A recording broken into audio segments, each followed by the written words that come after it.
Welcome in everybody and welcome back to Caernarfon CPT channel, live stream today in the AirfoilLabs Cessna 172. I'm going to be attempting to answer two questions during the course of this full cold and dark review of the AirfoilLabs 172 Skyhawk. Actually, out of all of the versions, it is the Skyhawk, the most popular by far. And those questions are, firstly, does AirfoilLabs want to develop another general aviation plane for us? And the second one is, would you pay full price for this product? I already have my answers and conclusions as usual, and the plan is to work through the external visuals and graphical textures and the interior, and then functionality, interaction, pilot perspective, and I will conclude with my final thoughts at the end, but we'll usually cover the final conclusion along with a pilot perspective as well. So yeah, I bought this for the full price, and by the way, the plan today is from Barton Aerodrome, Echo Golf Charlie Bravo in the sort of Manchester region. I'm going to be flying from Barton to Sleap, and the initial plan was to Sleap Airport, and then we'll just determine what happens then. But on the way, it's going to get very interesting. We're going to be taking this thing up, and we're going to be doing some stall tests. After we get to Sleap, I've decided to continue on to Wales, so we're going to be going to the sort of northwest of Wales there. Can't quite pronounce the name. I'll bring up the sort of plan in a second, but yeah, we'll be flying this out, we'll be testing it. This was bought for full price because my original sort of intention was to buy the King Air 350 by AirfoilLabs, but because of its superior and sort of like excellent quality, just overall excellent quality, I decided to buy this as well. It did go on sale after I bought it, but at full price, guys, I really didn't regret it at all. It doesn't include standard documentation the same as the King Air, as AirfoilLabs provide the checklists and the aircraft manual, operating charts, weight and balance charts through the in-cockpit checklist, and this is by far one of the most user-friendly planes on the market.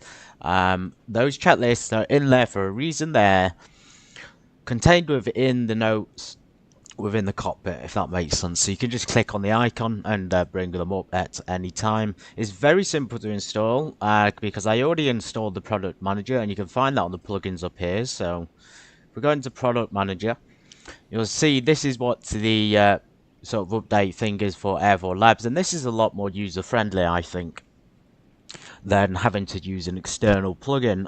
Most of the times I'm not keen on developers who use them. They should have their own product managers like this. But yeah, very simple to install because this product manager was already on my PC, and then I could download two versions if I want the analog or the digital. Of course, I bought the analog, so I only get access to that. There are features of the analog one that are missing, and I want to bring it up now because when you buy it, it will come with features, but it won't actually be included, if that makes sense. It will say they're included in the plane, but it isn't. So I think most of the features, such as the hangar and things, are also payware, but only included with the digital version, if that makes sense. I opted for extremely well built and designed analog edition, and I haven't been let down yet. This is true. So let's walk around the exterior of the aircraft, and we'll get on with this. We'll probably get on with a full checklist flight to demonstrate it. Of course, AirfoilLabs coming with a sort of menu on the side here. And I like to interact with things with their walkaround mode because they have a standalone walkaround mode. And of course you have a book with all the limitations, normal and emergency procedures for the 172. And very important, but one that many developers just completely don't bother with, is the performance charts. Now, the performance charts are pretty crucial because they give you your aircraft speeds, they give you stall speeds, their climb and cruise speeds, recommended at least. They will give you the fuel burn at certain altitudes like this, cruise performance, which is kind of essential for fuel planning if you think about it, not just on the sim either, but in the real world, which is why it's part of legal requirements. But it requires effort, you know, and AirfoilLabs clearly, as I said in the King Air review, do have a passion for the aviation. So from the outside, I don't know if I can walk around and look at my notes at the same time. I've not printed these off. Let's give it a go. But I'll show you around the plane first, if we just look underneath. And with the walk around mode, you can actually zoom in. By the way, everybody, Barton Aerodrome is a grass airport runway place. It's very, very well modelled, actually. It's highly, highly accurate. Just want to point that out before we get going. We should be able to see it with taxi. But yeah, very, very high visual fidelity. I'll just show you around some of these high points. The tyres in particular come in with tread marks. You can see all the hinges on the flaps in the back. There's also collision there with the aircraft. We don't want to get stuck.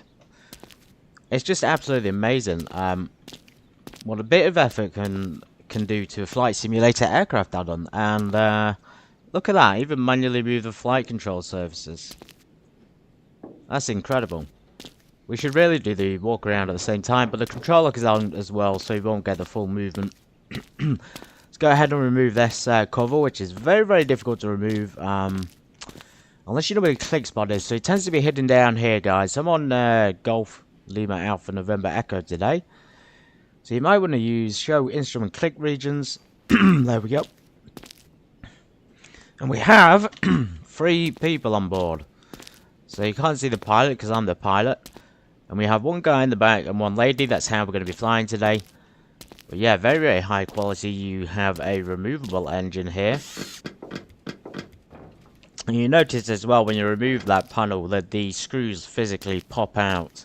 And there's a physical animation. And yeah, this is brilliant. Absolutely brilliant. So you not only can open the engine bay, but you can then learn about every single part individually. And you can teach yourself what these things are. So obviously the cylinders, we've got a bit of a bad cylinder state going on. Let me just repair the aircraft so we don't have to fly with any issues. But yeah, if you want to do a PPL or training in the 172, the AirfoilLabs would be a good way to learn about it before you even get in the plane, and then you can impress your instructor, can't you? So yeah, and then the bottom one will come off. I can't remember if there's anything on this bottom bit. Oh yeah, there is. You got the exhaust down there, of course. A few other things if you just crouch down. So what's this down here? Oh, that's the that's the tow bar. The air filter, of course. The one thing I will say is when you click on it, not a problem, but it doesn't close it if you re-click on it. Yeah, just all the pipes and mixtures, batteries. That's a really cool thing, and again, just extra effort there, which they didn't even have to bother with, but because they clearly care and clearly want to do a good job of it, they have done so. Visually, a very high fidelity graphics, and I'm talking about 4K PBR texturing.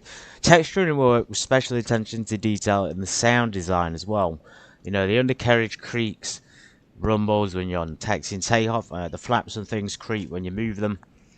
Make a squeak sound. It's not like the rusting, but it's just that detail of the sounds. If you've flown one, if you've been near one for real, you know what I'm talking about. Attention to detail in sound design, undercarriage, hinges, rivets, and I'm talking about engine design as well here. Not just in the ability to see it, but in the ability to interact and learn with it, and those rivets as well being popped out like that. That is a sort of level of detail that, and even if you look closely at it, you can see wear and tear and PBR texturing, wear and tear on there. I mean, it is pretty metallic like. This is the definition of a GA plane, because, you know, they went for the typical Cessna 172, sure. So one of our questions today was, what will they make out of a general aviation plane for X-Plane 12? There's still time, guys. You know, there's still time for them to do it. Whether they want to or not is up to them. But it would be great to see them making something else, something that's not been done before.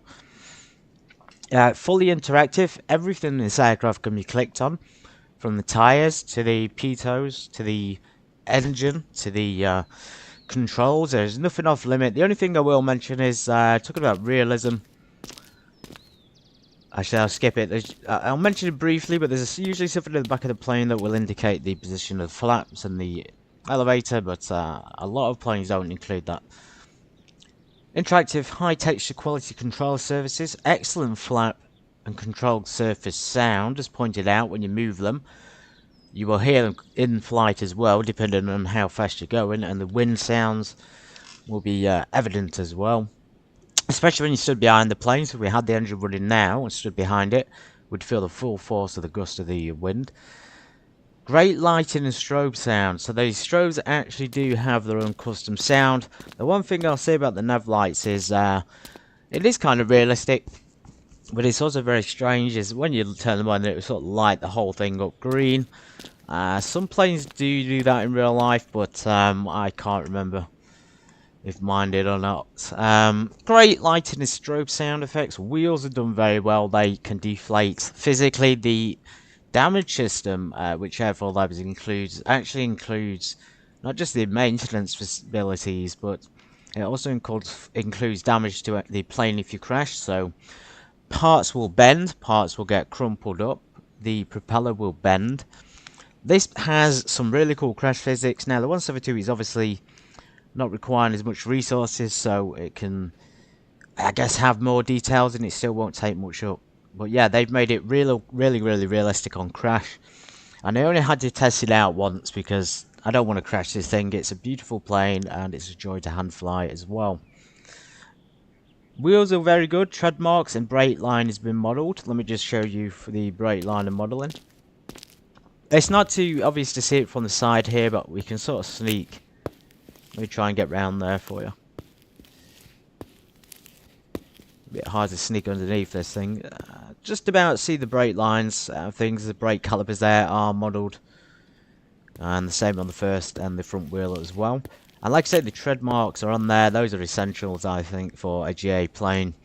As you can see there, within the limits, and that is important as well for pre-flight checks, which is something we would check. We checked the exhaust to some extent, but we couldn't open. Like, usually if he's going to fly in this kind of plane, realistically you wouldn't be able to open the engine. That's just the mechanic's engineer's job. But I suspect this goes with the fact that it can be placed inside of a hangar. As I say though, the hangar is part of like payware. So if you go down here to load, you'll notice you get Arlington ultra high definition hangar and a ramp. So because it's saying it's included with this and it's saying load situation, I was a bit like, okay, let's do it. But apparently it's not included. You do have to buy it, which is a shame. But that would explain why you could take the engine covers off, because you can buy the hangar and go inside and maybe you can repair it physically. I don't know, but it's there for you. PBR 4K textures are very evident right away, even from a distance. If the sun's shining on it, you know, great. If it's not, you can still notice it. If we zoom in, these rivets, there are some blurry lines and fuzzy lines here. I'll have to say the 172 is obviously the first product, but it's extremely high quality. Some stuff is different to the digital version, as I say. There is some physical texture differences and other things, but it's extremely pleasurable to look at and fly in. You get the customization options here. For example, you could put the wheel fairings on, which I'm not too keen on. Very few 172s, you know, have these fairings. I've never seen a lot of them with them in real life. I've only ever seen them with a few. Of course, you can take those off again. I don't like them very much. You can customize the layout. So today we're going to be flying the basic radio stack, and one of the things that I will mention during it involves the tuning of frequencies. But if we want, we could have the GNS. And I think the GTN, yes, you can have the GTN 750 if you have that payware as well. We can change this to include things like vortex gen on the top, flap gap seals, angle attack indicator, an aviation tablet, which is very useful. Some dirt tires. Now this is very cool because I was flying in Papua New Guinea and these are extremely useful, not only for rough landings but for grass runways in the sort of outback and mountains. Let's go ahead and get those covers back on. Well, yeah, very useful for flying in the outback and in rough conditions. Grass runways not so much, but in dirt runways you're going to need them. And if you take them off, it'll just put the fairings back on automatically. So yeah, I'm not too keen of the angle attack indicator. I think I mentioned it on my sort of shorter video, but I used to have a very basic one. We didn't have even the autopilot in this thing. So yeah, we'll move to the interior, and then we'll get on with the checklist after this. As you can see, fully interactable, really good animation there, really good detail. And this is something, when you look at most 172s on Sims, or at least used to, maybe it's not so much the case now, but 100% in contrast to the default one by Laminar is the fact that the cockpit and the wear and tear. Let me just get rid of these packs. The wear and tear is evident. What we can do here, let's just go for pilot. I usually like to average out at 70 kg, but we will usually round it up to 113, and that always seems a bit excessive. So let's just hide the packs for now, and I'll show you these details. So you can also click onto any seat. The one thing that will stand out as being wrong is the seat belts. Of course, these are not aircraft seat belts; these are car seat belts. Usually, you would have aircraft seat belts in the plane, so I don't know why developers do that. Because in the back here, you've got two seat belts, but you've got nowhere to plug them in. But yeah, very wear and tear here. You can, as I say, click on seats to sit where you want. I haven't found a way to move this one forward, so people just have to squish through that gap there. If you look around, it does not look new, which is good. This is the sort of look I was wanting from the plane because it's old. And yeah, if you look at the side here, that's really, really good aging on the materials. It looks very old. This looks like a 70s plane, maybe 80s, maybe it's not even that old. But in the back here, you can put some luggage. So if you increase the weight, let's open that. Ah, of course. So you have to do the key from the outside. And when you physically increase the weight in the back, it will put baggage in. And I've just realised, actually, just to demonstrate, I thought it was going to be no issues today, but oh, see, there's an issue. This thing's moving without the door. The door's moving without the sign, excuse me. Yeah, pretty nice. Good detail in there in the back as well. Cockpit instruments, all of high fidelity PBR texture. Let's get super close. So you can go super close in these AirfoilLabs aircraft and it will always look very high definition. And that's exactly what I want from planes. Let's just do a pan across here.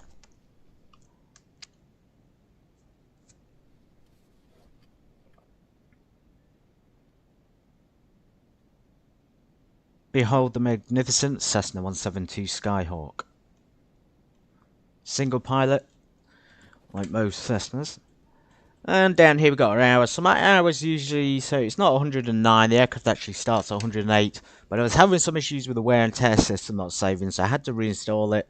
But I 100% know for a fact it was due to some other plugin that I tried out, which has now been removed, so hopefully there's no issues. You've got a carbon monoxide detector ELT.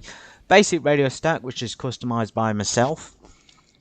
So we go to the radio stack. I'm going to skip ahead to this point now. Is you cannot actually put it onto 833K for the frequencies, and there's no way to get it to work. So AirfoilLabs, if you are watching, I've tried to assign a key to get it to 833K, and it's not working. So if you could get that fixed, that'd be great. This aircraft hasn't actually been updated since December 2024. It seems like they're focusing their efforts on the King 350 now, which is fine anyway. This is still a brilliant plane. So I guess with that out, without the 833 on the stack, you are kind of forced to fly with the GNS rather than the basic one, especially if you want to do an online network. Anyway, just look at this detail down here, guys, on the yoke, on the buttons. This looks not only PBR 4K texturing, but it looks photorealistic. I'm not even joking, this looks photorealistic. This is extremely basic for trainer, and yet they've brought this thing so much life. So much life. And just to throw in a little bit of extra detail, they've even included a Aero document.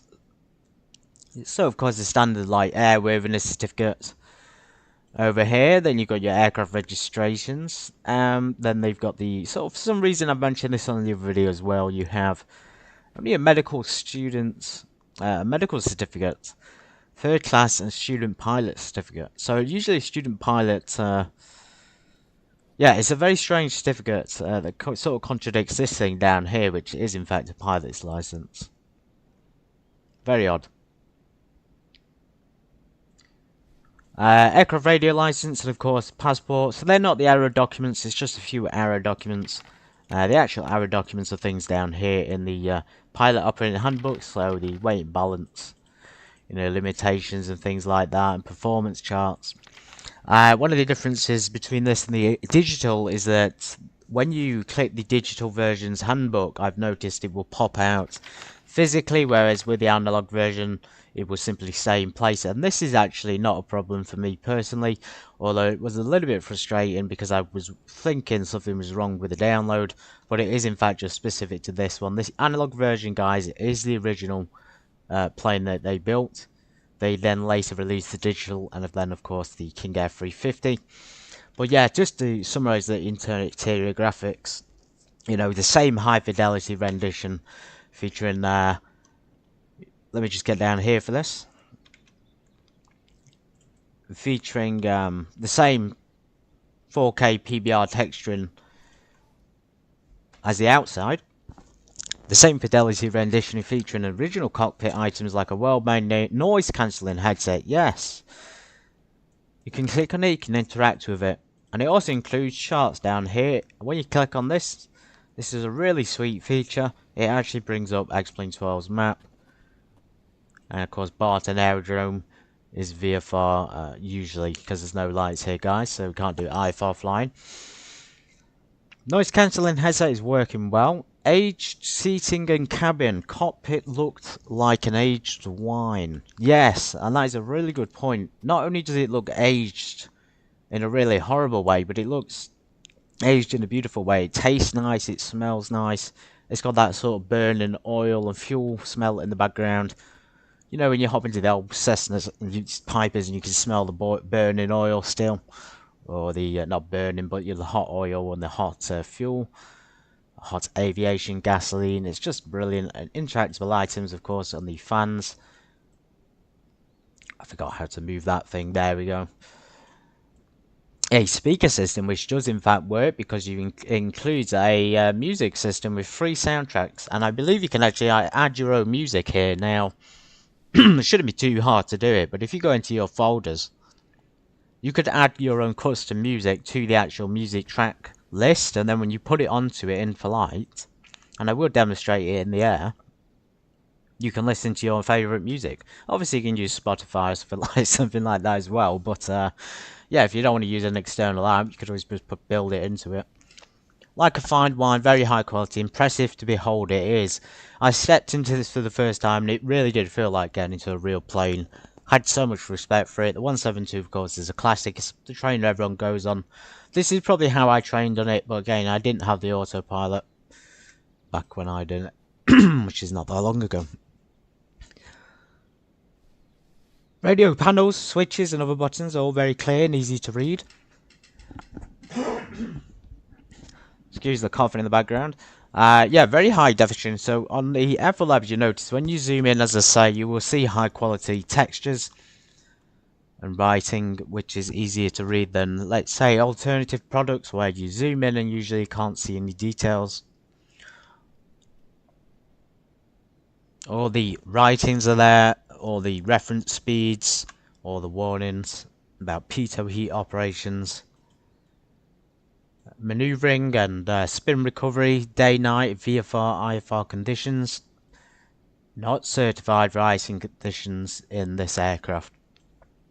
Just be aware of that, guys, if you are going to fly out in snow or clouds. You're not permitted to do it when there's present ice. Writing is clear, the high definition texture is yes, easy to read. Lighting is good, illuminating the cockpit instrumentation well during night operations. So, I haven't got an option here to change the time quickly, so what I'm going to do is just turn the control lock off. Let's try the cabin lights first. We're not going to be able to see them all. We'll skip the night lights for now. You guys can just take my word for it that the night lights are beautiful. So we're going to conclude the functionality interaction. Actually, no, we'll do the functionality and interaction now, and then we'll conclude with pilot perspective and that at the end. Let's go back into walk-around mode. Let's get some of these taken off. We'll begin our walk-around checklist shortly, and we'll get on with the actual flight. I wanted to do this properly so you guys had a full and dark review of what probably is the greatest GA plane ever made for a flight sim. Very much like their King Air 350. It's a highly passionate project where love and care has gone into every part of it. They've done some significant research not only into the physical appearance but into the workings of the aircraft. Everything is simulated. I mean that not just physically but in terms of performance and operations. If you manhandle it, things will go wrong, and you will have failures. You will have battery discharges. You will have low oil issues as well if you don't get that fueled up. Talking about oil levels, we have just done some maintenance, but we're going to check it anyway. So as you can see there, we've got about 8 quarts, which is a good level. And by the way, talking about the oil, unlike the King Air, you can in fact physically refuel this on the go with aero shell oil. Correct oil, by the way, for this plane, which is, again just shows the level of research. They obviously worked with a real plane in some kind of airfield, maybe in the Czech Republic, because they are a Czech Republic developer. So, functionality, interaction. I was going to leave this till we're in the flight, but I figured I'd do it now. Highly interactive in every aspect. Almost every aspect, minus the radios. You cannot change it to 833 Hz or K. 833K seems to be prohibited even after assigning a key, and I can't really find it in the menus either, so if you have any experience with that, please let me know. Touts 4K PBR texturing of the highest fidelity, not just outside but inside too. Absolutely no point have I felt like there's been low quality or low definition textures. The definitions are there and the 4K is there. See, unlike other developers who say they got 4K PBR, AirfoilLabs actually apply it throughout the entirety of the airplane.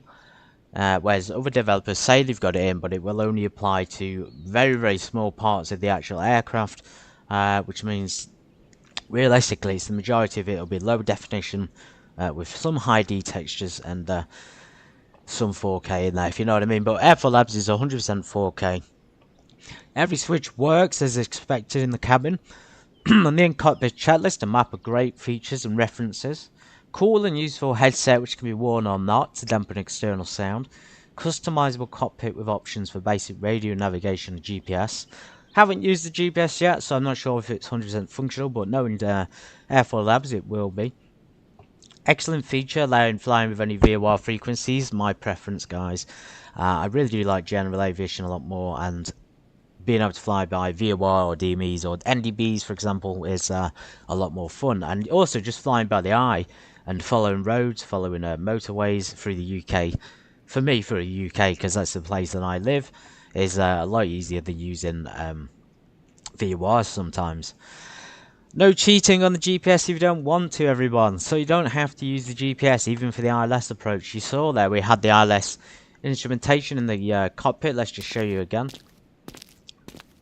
So when you tune the VOR, as you can see down here, you have VOR nav 2, and then up here nav 1 will show you the ILS. So you don't even need the GPS for an ILS approach. And I'm going to make a video of this in the future of an ILS approach in the Cessna 172. And that should help people understand that this instrument to be a little bit more. This can be used for a different thing other than ILS, such as general VOR navigation. But yeah, it just proves that you don't need to cheat. You don't need to put a GPS ILS in. Hand flying is how we all learn, guys. The majority is learned without autopilots. Autopilots are really advanced for advanced planes. So yeah, you might want to sim with a high speed, cool looking jet, but at the end of the day, the autopilot's going to be complicated. Just get into it and hand fly it, have some fun. That's what we're here to do, isn't it? Great sounds on doors, windows, lit switches, engine vibrations and taxiing. So we'll see the engine vibrations and switch sounds when we get in and get it switched on. It's built-in shape vibrations, which emulates pilot movements in response to the aircraft forces, and this is separate to X-Plane 12's G-force effect. So today we're going to be turning off G-loaded camera by X-Plane 12, and we're going to be using entirely AirfoilLabs built-in G-force effect, which is, in my opinion, a little bit better actually because it's not too strong. Leading the way AirfoilLabs with this level of realism and detail, and again, are we going to be able to answer that question at the beginning of the stream? That question is, does AirfoilLabs want to develop another general aviation plane for us? And do we want one from them? The second question was, of course, would we pay full price? Excellent, excellent, just absolutely excellent, isn't it? Built-in vibrations leading the way with this level of realism and detail. Autopilot works without issues. The only concern would be the fuel consumption, and I read this on some of the forums, but apparently it can be a little bit on the low side. So apparently this aircraft is known in the past for having fuel consumption issues. We're going to test that again today because I haven't really noticed it. Although then again, I haven't done a long flight more than 2 hours in it. Cool, so we'll conclude at the end with pilot perspective. In conclusion for now though guys, we're finally going to get on with the checklist flight, and we're going to get on with it. So pre-flight checklists. We've done our external sort of remove of covers. And in this one, thankfully, you don't actually have a voice. But for some reason it will not check the items off. Actually, that's one good point. So if you click semi-automatic, you usually have to click it yourself. So I have to assign a key to it. In this case, if you go on to checklist, advanced checklist, read checklist instructions, maybe we should do that. Let's do that. Read and then advanced checklist, perhaps N for next.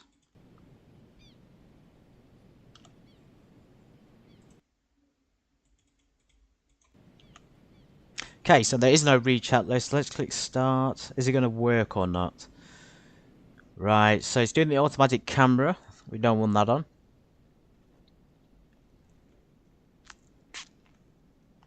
External sound camera effects are off. Internal camera effects, we'll leave that.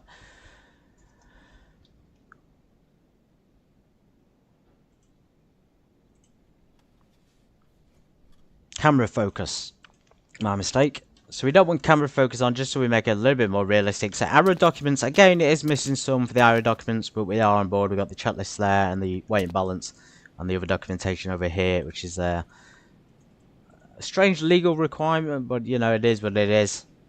And again, just proves the research went into this, not just into the aircraft physical appearance of the operation, but into legal things as well. So, aircraft weight and balance. Now, we're going to have to do refueling for this flight, and you know me guys, I want to do a little bit different lately. Clear weather, VFR conditions. So the plan is to go from Barton Aerodrome in Manchester to Sleap Airport. A very common route between the two.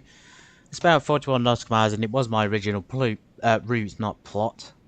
Route, and then we're going to go in now. I've added an extra destination, and forgive my pronunciation, Welsh, Caernarfon. Forgive me, please.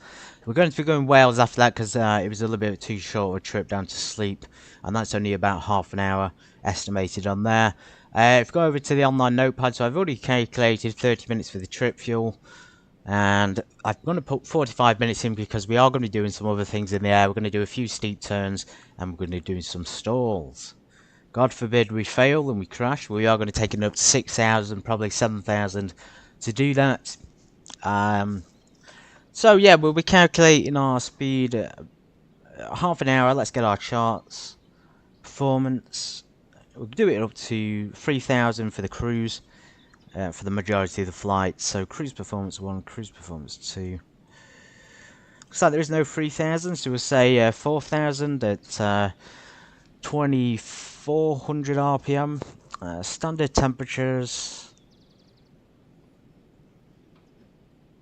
Of course, the weight and balance. Let's add the people in. There you go. We're going to put 70 kg as the average weight. 113 is a bit excessive. So we're going to be cruising averagely at 2,400 at 610. We're going to consume 9 gallons per hour. This is important for the fuel calculations. So 9 gallons per hour is the average. We need 30 minutes for the trip. Let's get a calculator up. 9.1 divided by 2. 1.55 gallons per hour. So that'll be the trip fuel, guys. And then we're going to take 45 minutes of reserves, which will be, of course, the hour, which is 9.1 gallons. And then we just add 15 minutes, which we've just calculated. Excuse me. Yeah, you know what I'm talking about. So let's do the 45 minutes.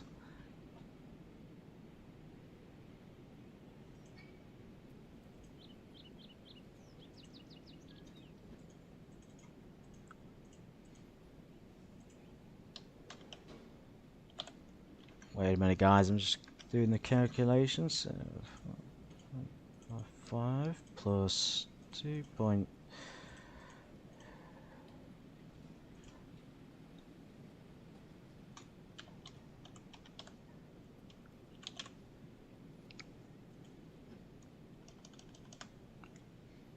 And then plus 6 minutes.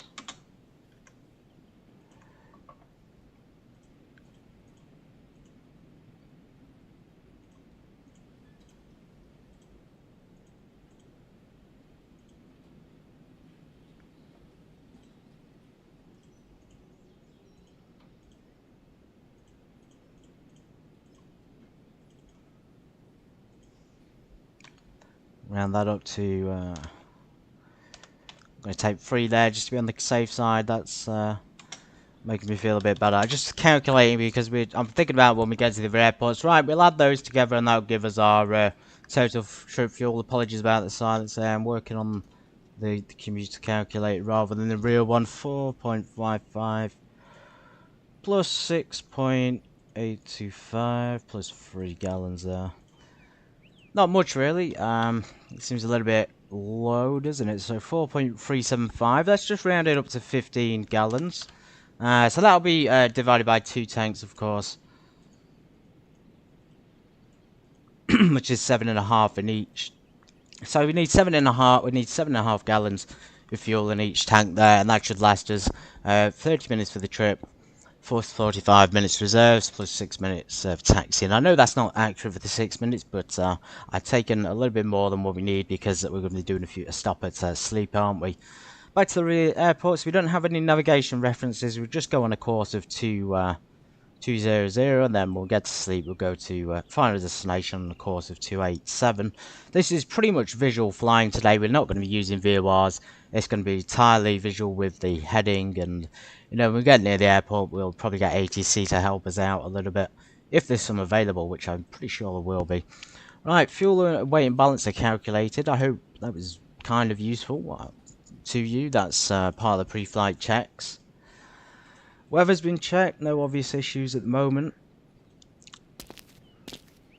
Cool, control wheel lock is off. Ignition key is stored up here, so if we go in the cockpit,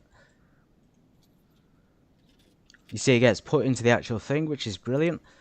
Master switch, which is, by the way, compatible, fully compatible AirfoilLabs 172 with the honeycomb yoke and throttle quadrant. It integrates pretty much seamlessly, so master switch on. Fuel quantity indicators, we're going to refuel in a sec.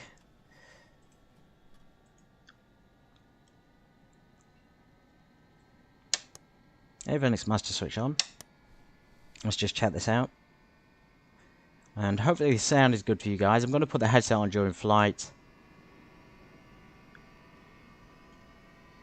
Okay, I'm not sure why we're checking the avionics. Can't really hear the cooling fan.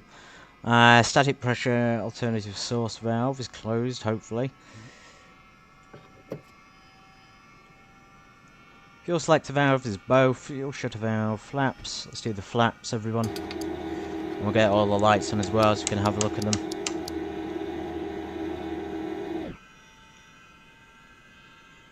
Pitot heats. Can't actually. I don't think you can actually check the pitot heats on the outside. There's no way to check it on the plane. Anyway, let's get out and we'll do a quick look around.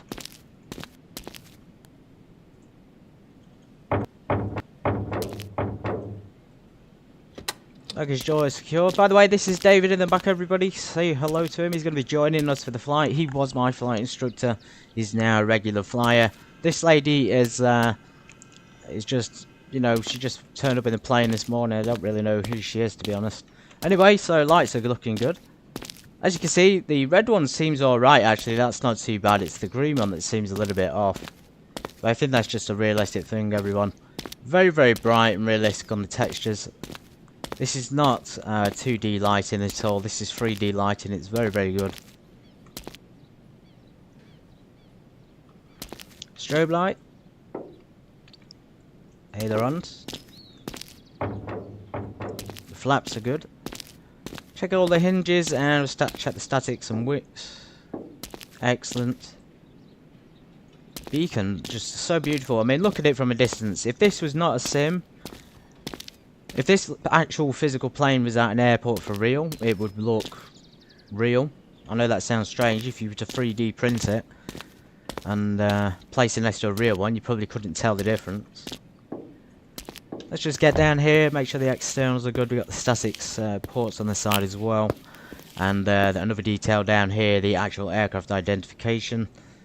There you go, by Cessna Aircraft Company, Wichita, Kansas. Static ports, clear. Flaps on this side, ailerons, and the flap hinges can be covered up actually with flap gap seals, but we don't want to do that. I'm going to drain the fuel in a sec when we've refueled it. Okay, just save the battery. Let's get the flaps back up.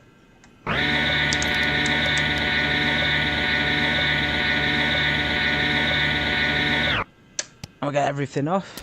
We're just going to refuel, guys. So 7.5 in each.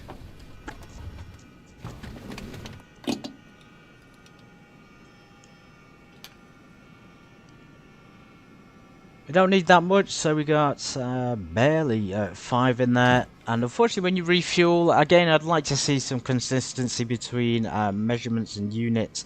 If we're doing the dipstick test in gallons, then it should be giving us the option to refuel in gallons as well. We are in the UK, so it is usually in litres here. What I'm going to do is go back on here to something called...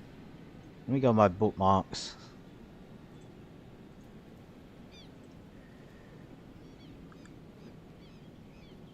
Fuel weight calculations, and we're going to convert 15 gallons into litres, so about 56 litres, and then we just need to do 7.5. So we need about 28 litres in each tank. Cool, 28 litres in each tank, so that's a good way to calculate it. So everyone remember 28.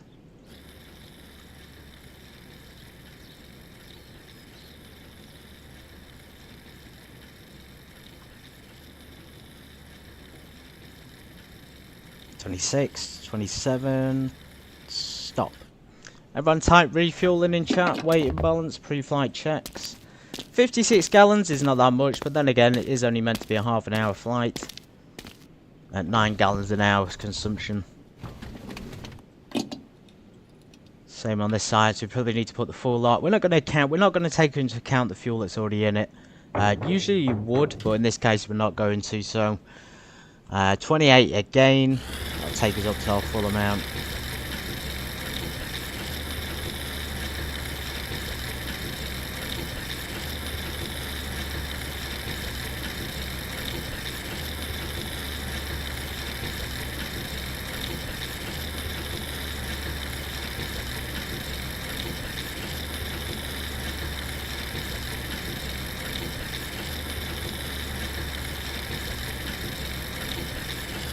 Okay, about 56.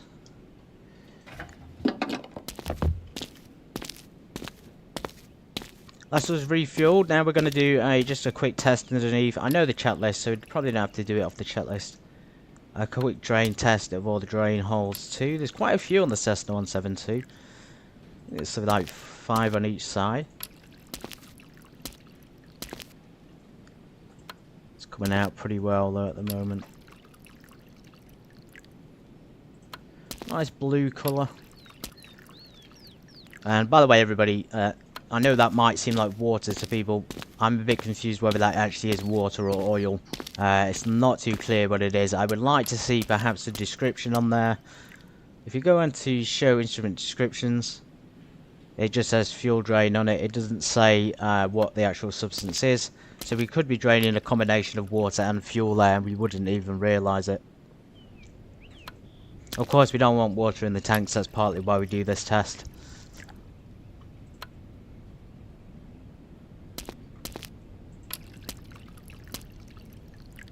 Although there are a few ways to check it. You can check it by doing the dipstick test. I call it a dipstick test, where you stick it into the tank and it'll show you how much water. You can also do the drain test. Usually be able to tell the difference. Avgas is usually pretty light coloured actually. So let's get the door shut. We'll say that that's our pre-flight walk around. I know we didn't follow the checklist, guys, because I know we pre-flight anyway. So that's all good. Turn the pitos off. No. They're all checked.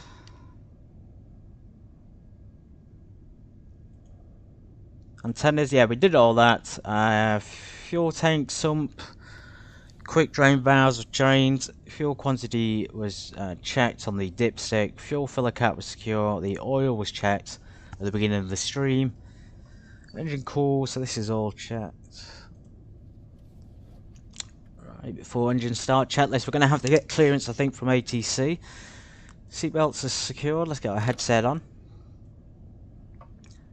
Brakes, test and in. Electrical equipment is off. Avionics master switch on. Let's get the beacon light on. Fuel selectors on both. Fuel shutter valve in. Cool, select now. On this aircraft, you'll probably notice you have a bit of an issue starting the engine. Let's get our beacons. There's no issues with starting them, you just got to learn how to do it properly. So if you are struggling to get it done, go into the engine diagram, which is very, very useful.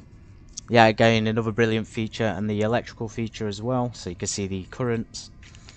You will prime the engine to the green zone, and then you will start it, usually by cranking it a quarter. 1 inch, half an inch. Mixture's full rich, fuel pump on. And then you will advance the mixtures to full rich when the ignition's turned on. And as you can see, we're in the green zone. Probably could do with a little bit more, but it should be fine. So auxiliary fuel pump, we've just done the priming procedures.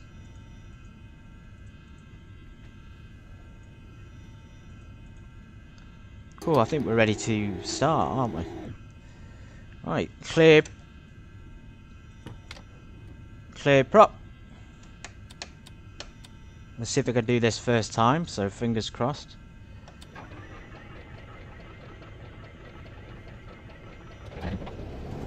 Oh wow, it actually worked first time, guys, brilliant.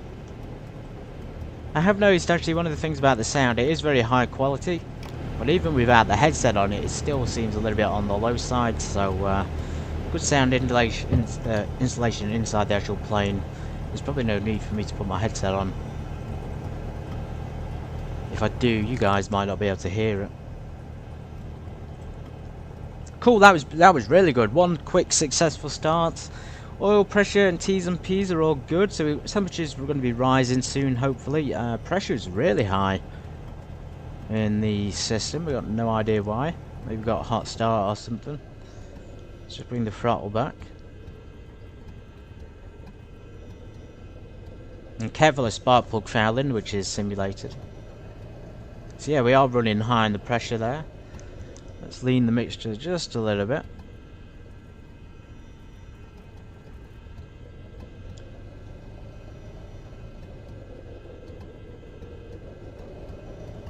Right, I'm assuming the pressure being high, so this is actually something that has been occurring on this plane. It's outside of the green zone, so in this situation, high pressure could indicate blockages. There's nothing obvious that's failed at the moment. Fuel flow, so we looked at what we needed. This is in gallons. We did calculate, I think, 15 gallons, didn't we? So we've actually taken a bit more than we needed. We've got about 20 in there. Let's hope that pressure on the engine comes down a little bit on the oil.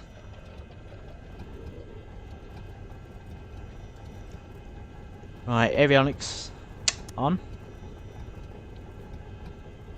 Nav lights are not required in the daytime. Flapping instrument lights. So let's get full bright lights on for you guys. It's not going to make much of a difference, but it will help illuminate the instruments for me as well. Okay, full bright. I don't know if you can tell it's on or not. Again, if we want to tune an odd number here, something like within the 5 decimals, you can't actually do it. So that's a pain. Flaps we'll do 10 degrees, and then we'll do before checklist, before takeoff when we get there. Right, ATC time. We are Golf Lima Alpha and November Echo today. Fingers crossed we have actually got ATC. I think we might. Yes, so ATC's gone offline. We are going to be around Manchester airspace, heading down north Let's get our transponder on as well. It's standby mode.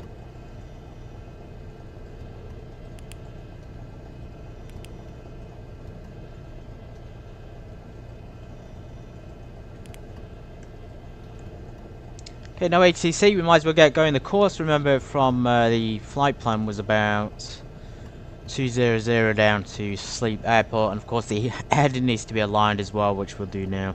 And there's no way to quickly align that, so you do have to manually do it. We're just shy of north there. Right, as for the runway, we'll use the wind. So here we are in Manchester's Barton. It looks like it's going to be a runway 08 for departure, so we'll taxi down Bravo. And we're tuning into the Unicom for now. To 2.8.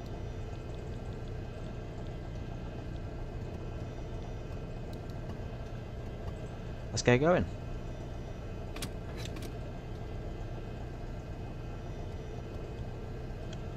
Manchester traffic, Air Canada 117, fully established on the ILS for runway 2. Let's just crank the volume up. Sorry about this. I want to take my time and get it right. Volume right. Is that volume? There's no dedicated volume thing here, so this is a little bit more difficult than like GNS sometimes. And the music, of course, you can select that on if you need it on during the flight. Let's turn that to the right. That should work.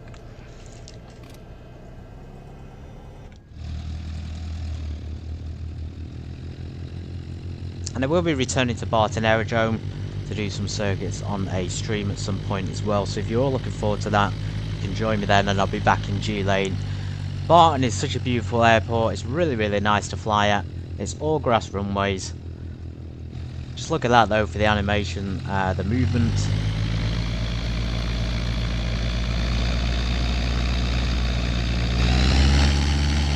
The movement is excellent as it bumps across the grass.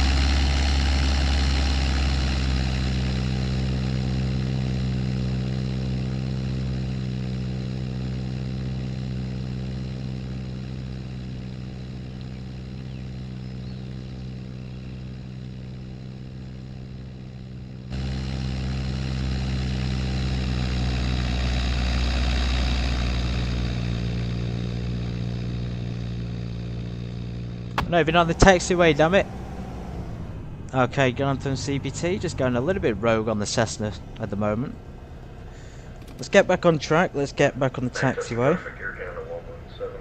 I guess that's one of the things you have to deal with at grass runway airports is there's no obvious taxiway. Look at those vibrations though.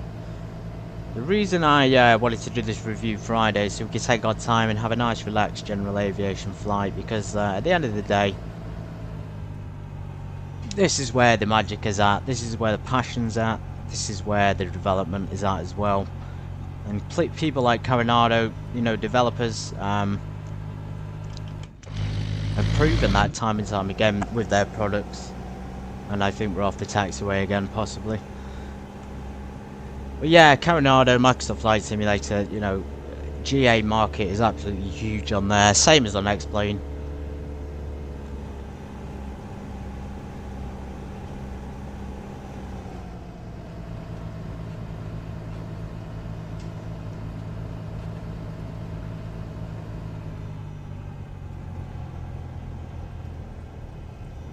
There's Bravo 3, let's continue down to Bravo 2, we'll hold short 08 left.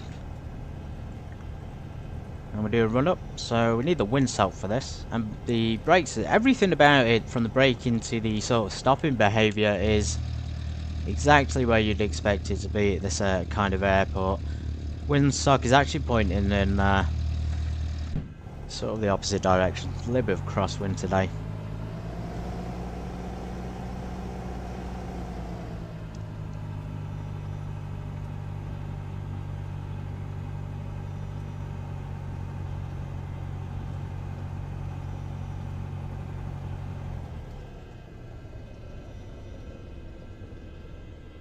And there's the windsock, we're sort of pointing into it I guess. Parking brake on, let's get the notes up. The normal checklist of throttles.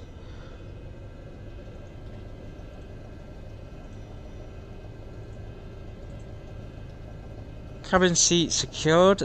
Fire controls, free and correct.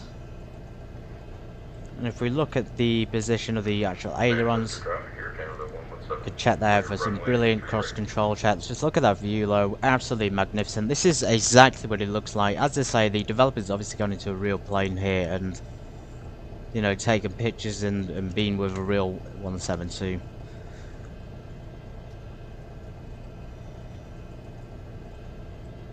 Flight instruments check, fuel quantity is good, mixture is rich, fuel selectors on both. Okay, engine run up, so 1800 RPM, and then we'll do the magneto check.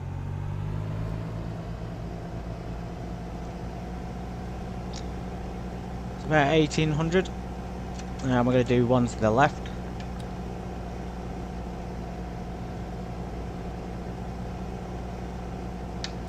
Almost 100 there on the left side.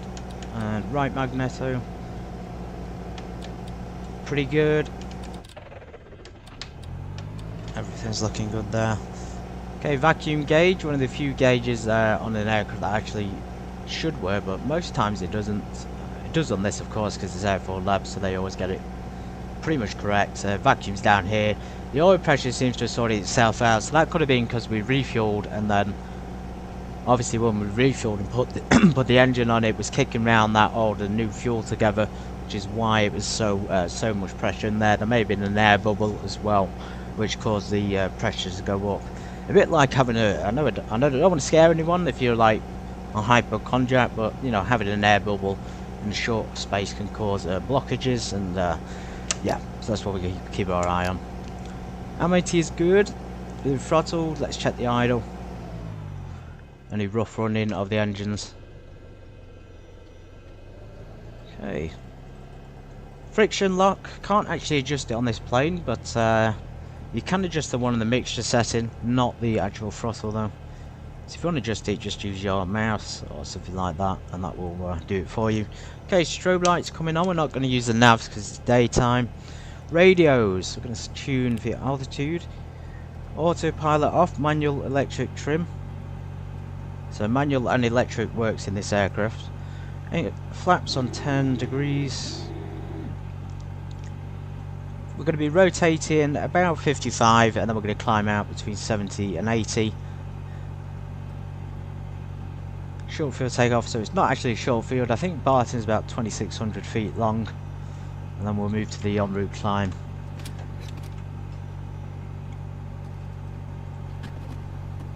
Okay, I'm stuck, guys. I've fallen out of the seat. Landing lights on.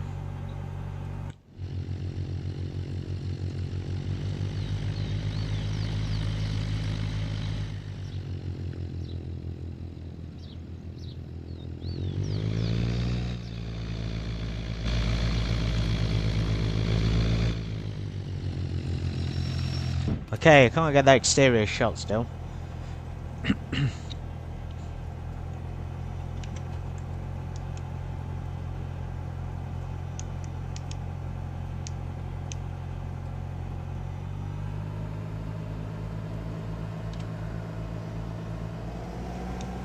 Barton traffic Golf Lima Alpha November Echo, departing 08 left to the south. I'm going to keep the pressure off the nose when we take off here. I'm just going to pull back a little bit on the yoke, not like a takeoff, but just keep the pressure off of it. So we're actually taking off 0 left, and taxiing just not gone to my sort of advantage today in the 172. I don't know if it's because I'm not doing a calibration of my pedals or something. A little bit all over, so let's get over to the left side.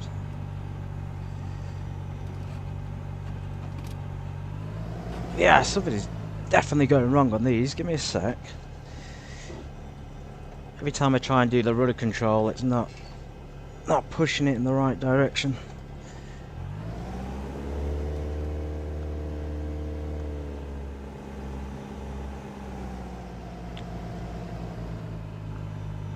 Okay, we're all clear, no lights from the towers. Windsock is good. Let's go.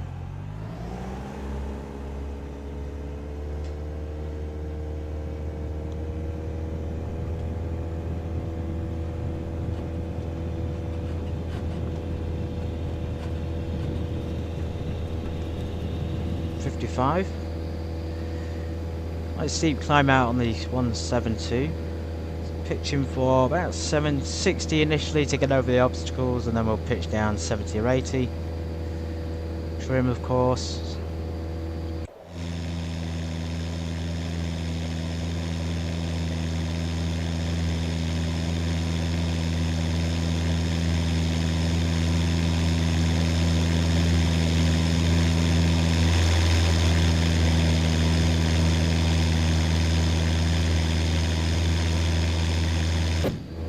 Let's pitch down, so flaps up, landing lights off,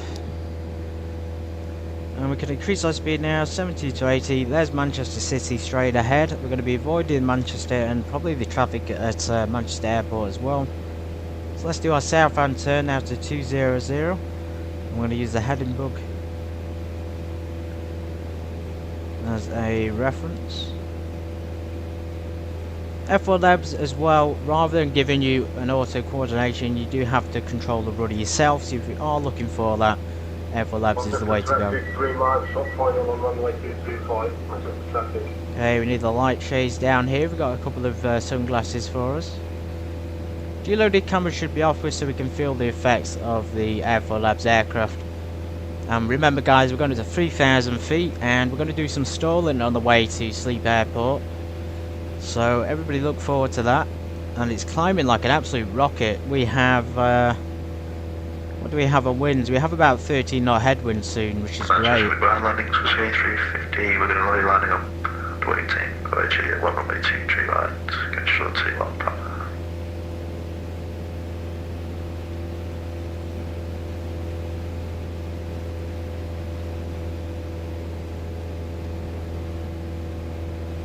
Well, bye Barton. Great to see Barton Aerodrome again. I will come back here. There it is in the back. I will come back here for the circuits in the future, and we'll do a few there. I was planning on doing it today, but I figured we'll have some fun in the air instead. There's no autopilot today, by the way. I have got one, but we're going to avoid it to make it a little bit more interesting. So we are trying to avoid Manchester airspace as much as possible, because we were sort of flying into the airport there. And we're coming up on 3,000. Let's just slow our ascent. So I'm going to remember when we're at 3,000, we'll be getting about 9 gallons. Let's see, let's see if I'm running up the runway 2 tree right.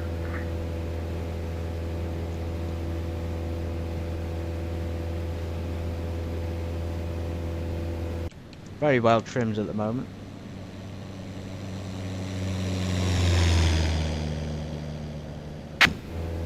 Pretty much hands-off controls, just entirely using rudder and a little bit of trim now and again to keep us steady. If you are liking the look of this and you want to see G-Lane more, one of the criticisms I think would be to add more UK liveries to this plane. There was only one.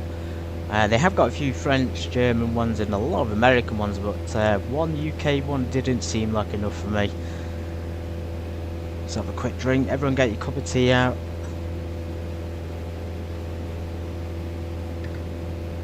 Okay, there's 3,000, we're going to level off, so let's pitch down and then we'll do our left on turn to 200.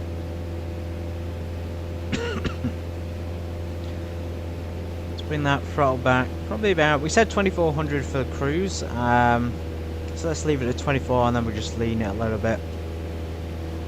Just now, I say a report clear of 2 tree right. Cool, with an runway.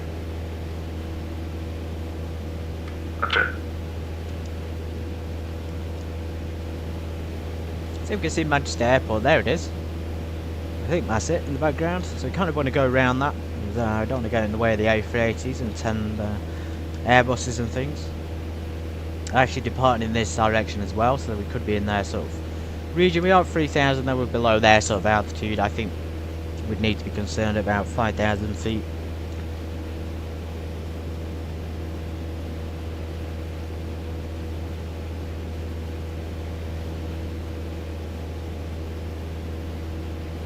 In fact, let's try the autopilot now while we've got the plane in the air. So if we're at 3,000, let's select altitude and heading.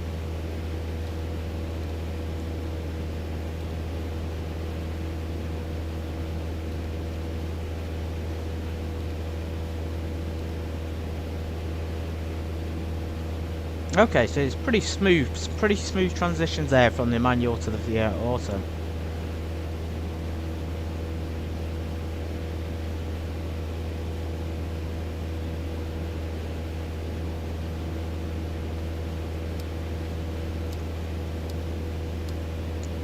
Get our checklist as well. So we did anomalic climbs at 85, we're now in the cruise. We've Control 2-1, Papa clear runway 23 right, climbing over Sonics 1 rear departure, Manchester. we've adjusted down to about 2400 RPM. I'm going to keep the mixture leaned on this one, so we're going to bring it back as much as possible to get about 9 gallons per hour. We are burning a little bit more there from the right side than the left, so we've got to keep an eye on that imbalance too. That will affect performance. It's about 9 gallons.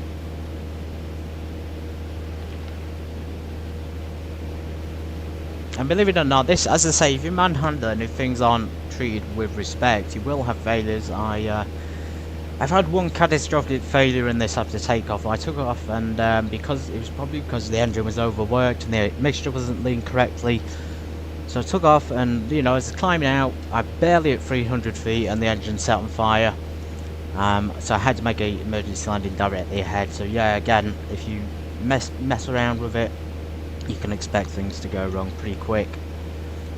If you hop into it thinking you can just take off with no pre-flight checks, think again, because again, that things like cross controls can actually happen on this AirfoilLabs recreation, which I find incredibly detailed.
Now Sleep's not that far away, everyone.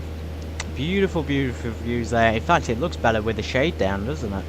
Look at that. That's like something out of a movie, isn't it? Cool. So I'm just looking at the maps. It said 200 41 nautical miles. We haven't really got any reference other than the map here. So we're heading down. Sleep Airport's here. It is in fact coming up with RAF Shrewsbury, but that's not the airport we need. So we could have used, I guess that's VOR for a reference. But on Sky Vectors, oddly enough, there is no VOR popping up there, which is strange. QNH for Sleep is currently unknown, so could use it at ATC at the moment. Yeah, strange. Sky Vectors doesn't give you the VOR. We'll probably be landing directly in from the direction we're flying, so because of the wind going straight to the north there, and we're actually beyond our sort of limitations. I think, if I remember correctly, if you go on limits, it does give you the maximum crosswind component. it gives you maximum takeoff weight and things, and we were pretty much within our limits. You know, we're only 1,000 kilograms today, so somebody well strong as man could probably pick us up. Not even kidding. Lazy 8 Chandelas, blimey. We are going to be doing some stalls today. Probably near Sleap Aerodrome, just to be on the safe side. The ELT will be armed at the time.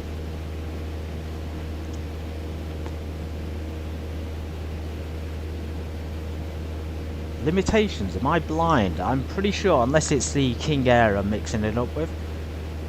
AirfoilLabs definitely included the King Air on the maximum like air wind component side of things. Either way, let's check this map for the runway Q&H. So 004 runway 18, that's brilliant. And then we'll do a quick stopover. I've never flown to Sleap, so this will be interesting. They got a clubhouse there. Very much like Barton, actually, in their sort of clubhouse style things. Hangars everywhere, south hangars. We're going to be going to the clubhouse and probably hopefully get down and stop. We'll probably be stopped by that taxiway, I'm not even kidding. Right, let's do some stalling, guys. So we're going to go up to 6,000 feet. Lights are on in the cockpit, but it's still pretty dark. So 6,000, autopilot off.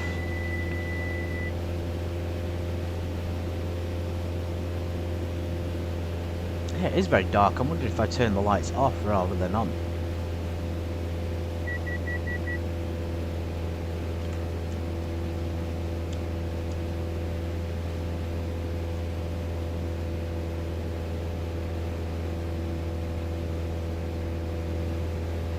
Scary stuff, everybody. Strap in. Strap back in, David. I know you taught me well, brother.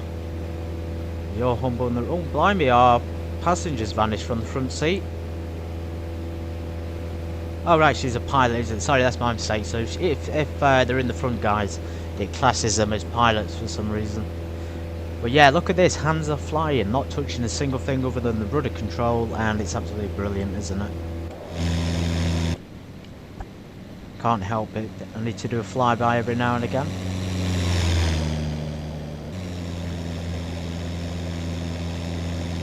Screenshots.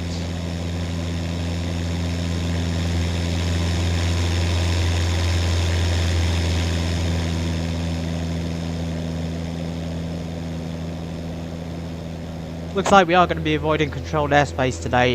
We have got London Midlands online, but they're not extending quite as far as we need to go. They're not quite covering the airport we're going to. And Manchester's actually really quiet now. It looks like most of the planes have departed from there, or they're getting ready to taxi. Of course, Barton is not there. And by the way, I want to do a group flight in the Cessna 172. If you're interested, everybody, if you're in the UK and you have X-Plane 12 and you have a Cessna, it doesn't even have to be the AirfoilLabs, it could just be any GA plane. And you guys want to do a flight from Barton, perhaps down somewhere like Sleap, and then we could do a few stops on the way down south. If you have an interest in it, comment. If you want to get involved, I will be making it publicly known soon via like a stream, so I'll put a stream on and it will say public group stream or something, or group flight, England GA flight, and you can join it. More than welcome to on the network. We have to use VATSIM on X-Plane 12 because unless you want to share your personal computer details, you can only do shared co-op on local networks usually. It's a strange thing with X-Plane 12, you have to do it mostly on VATSIM. Anyway, here we come, 5,000 feet, let's just keep it where it is. Again, very little input, pretty much none at all.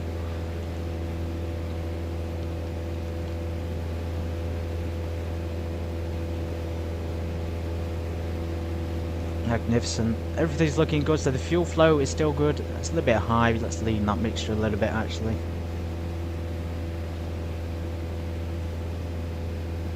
That'll also bring the EGT up.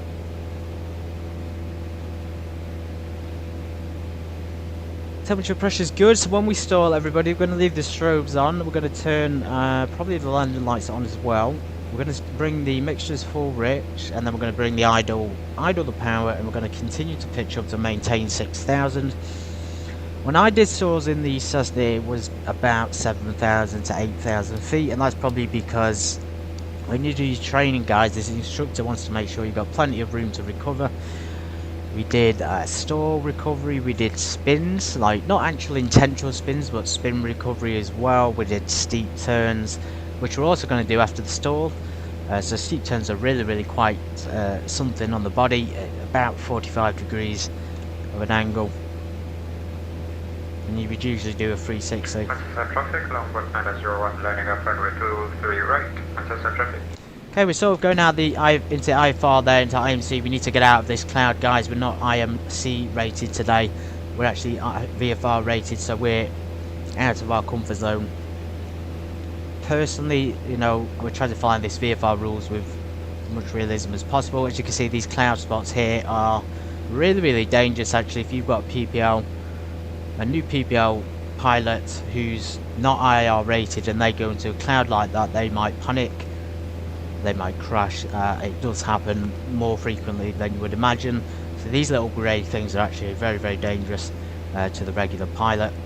Not if you're, of course, instrument rated or even a commercial pilot for the most part, but we need to avoid them for safety. Okay, 6,000 feet, so let's level off. We're going to allow a speed build up first before we do the stall. I'm going to continue on our current heading. So mixture's fully rich. Let's bring the throttle back. Just allow the plane to stabilize.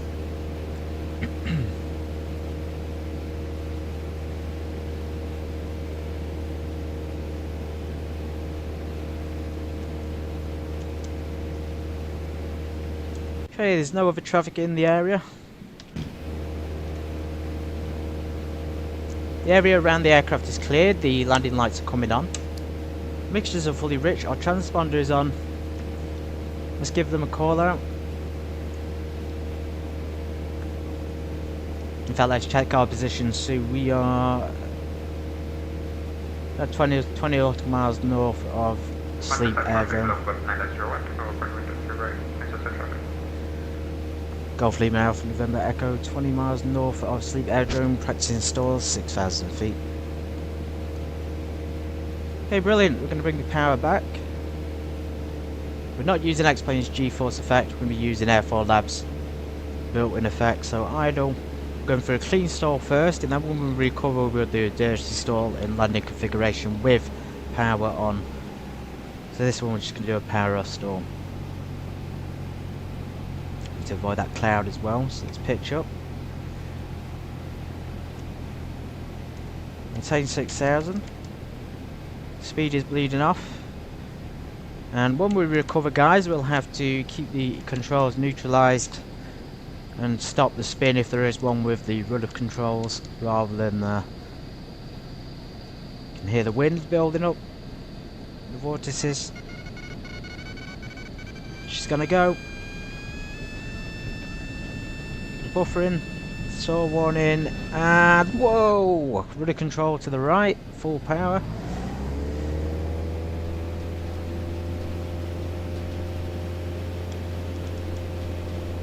And look at that, guys, we lost 700 feet almost. 700 feet from that stall. Let's just avoid this cloud. Actually, we're going to a very dangerous place right now with these clouds. So yeah, we barely got up to 6,000. We got up then, we stalled, we did a clean power off stall, and it dropped like a brick. I just got the clarity. It's about micro-normal to that one to be arriving back from Manchester. Right, we're definitely a little bit screwed here. We need to get out of these clouds, so let's turn a little bit to the west. It looks a little bit clearer over there. We can still see the ground. And this time we're going to do a power on stall with flaps. So we're going to do a dirty stall. We're going to try and go a little bit higher up. A little bit higher, so maybe 7,000 feet for this one. You saw how prominent the drop on that one was. So when we put stall with power and flaps, it's going to be considerably more difficult to recover. Spin recovery, so because we were going into a spin there, you would do opposite rudder. Neutralise the ailerons, and then of course correct as needed on the pull out.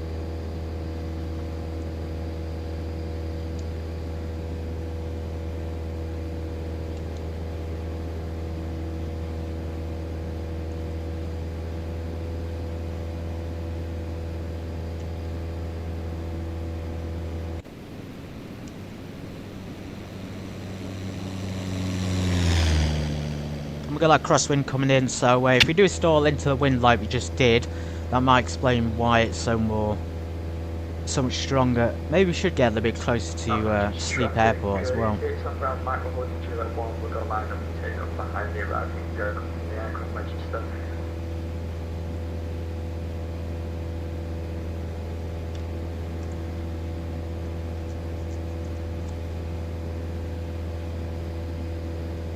Yeah, VFR conditions are sort of turning into IFR for us a little bit. As I say, if we're lower down we can avoid it, but when we get higher up here, as you can see, we are sort of getting into that danger zone. We'll be alright if we skim around the edge, but again, it's a little bit too close. We need to be able to see in all directions pretty clearly, and with that thing over there, especially with the sun there, you know, it does make it a lot more difficult.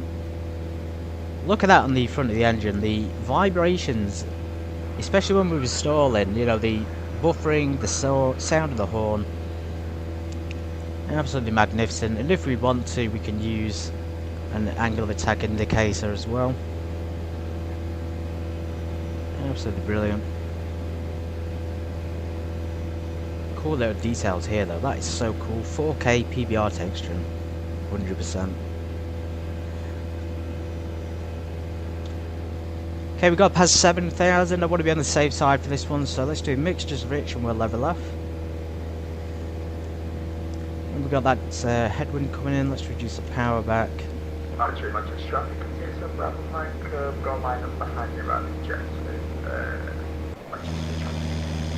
going to keep our landing lights on still for this one.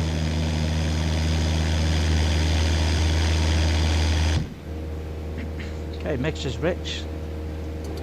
10 degrees of flaps. I'm going to do 20 degrees of flaps. I'm going to do about 1700 power. So you notice that there's going to be a huge difference in the nose position. We'll have to keep it pointed up pretty steeply on this one. Golf Lima Alpha November Echo, 20 nautical miles north of Sleap Aerodrome, practicing power on stalls, 7,500 feet. Okay, there we go, so we're going to pitch back, maintain that about 1700 RPM, 1750, and we're just going to maintain our altitude until we slow down.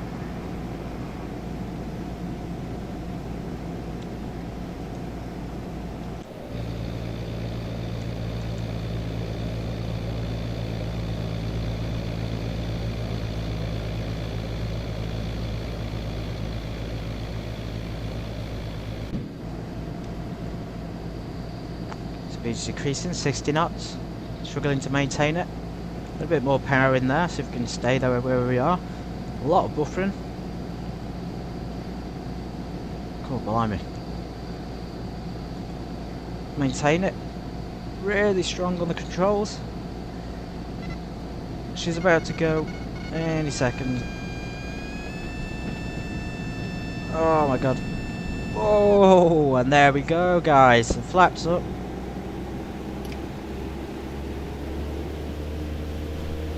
Oh god, I feel sick after that. Jeez. Wow, what a stall and a half. That's impressive. That's very impressive. Whew. Started to feel my tummy get a little bit ticklish at the end there. We were about pulling up as hard as I could do, and nothing was happening. The altitude indicator is actually alright. We're not had any issues with that. So sometimes when you stall, if you do go into a drop and the wind drop like that, it can mess up some of your instruments. So sometimes the ball in the turn coordinator can get stuck, sometimes the altitude indicator can break, you know, all sorts. Anyway, let's go back down to 3,000 feet. That was insane. Power back off and power on stall. I think I might upload a video of that because that was pretty good. Pretty realistic actually in terms of its handling. I'm just going to glide back down now to 3,000.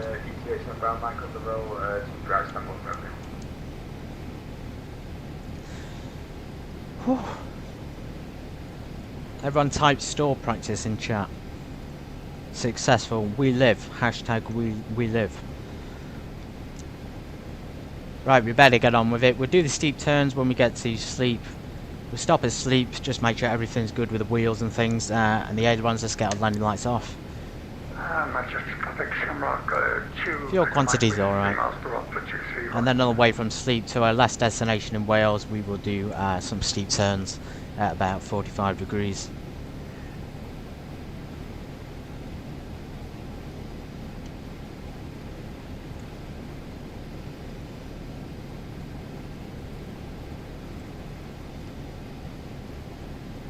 Manchester traffic, super high, very good. Manchester traffic, number 2, recommend clear to land 23 right. Just checking everything's good, so everything's not, nothing's broken, everything's as it should be.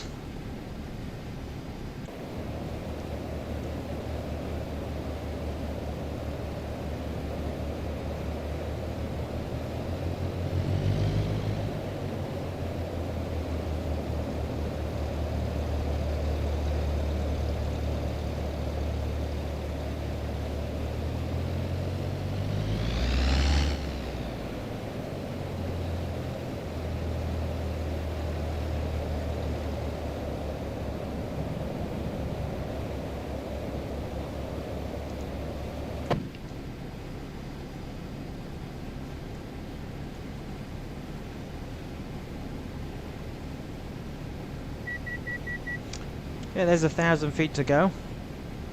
Stabilised at least on the descent. It's a nice glide this, and again the behaviour is realistic, so if you can do it in a real Cessna, you can do it in this thing.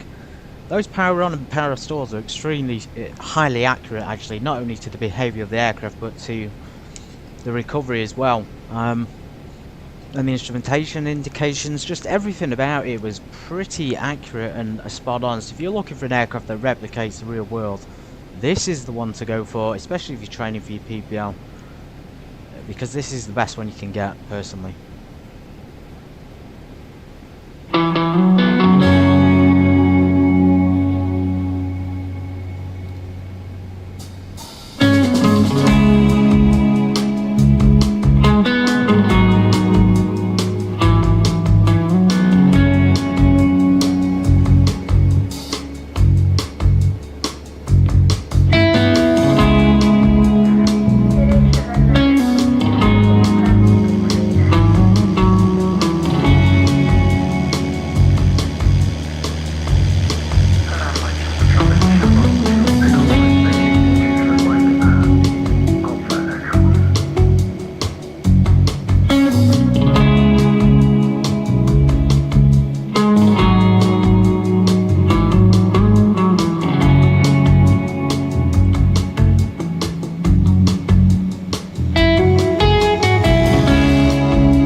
Fell out the bloody plane.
What a beautiful little scene that was. Just the nicest music in the world, combined with what is probably the best general aviation aircraft on the market. Will they make another general aviation plane? That's the big question we're here to answer today, and you know what? Even though we might not get a definitive answer from AirfoilLabs, we can know for sure that they're going to continue development on their King Air 350, and that makes me so happy and so glad because I purchased it, of course. Right, there's the airport, everybody. Let's just make straight in for runway 18. No messing around, so autopilot off. Let's get our landing lights on and we'll bring it back. So full mixture rich. Engines just cut out. Mixture's rich. Let's get our checklist up. So before landing checklist. Power as desired. We're going to do an idle. A nice little glide down here from 3000. Let's just get rid of these shades. Nice visuals. Altimeter is it still 008 at Sleap Airport? 004. Realistic movement of the altimeter as well, so you have to do it or manually. Fuel selector is set to both wing flaps as desired. We're going to just keep descending as we are for now, and we'll slow down and get a notch of flaps soon. The one thing about this plane you'll find is that it is hard to get rid of speed, so if you are going too fast and you're coming down on the approach, the best thing to do is just go around and don't get your speed down too quickly, because I've tried to do that and it can cause flap hinges to break and things. So wing flaps will come down, and then before landing, well, we are secured now. We've got enough fuel, undercarriages down, mixtures are rich, props are full forward, and fuel selectors on both. Landing lights are on, autopilot is off. That's before landing checklist completes, and it's pretty much a normal landing today, guys. Just got to keep our visual out now for the runway 18.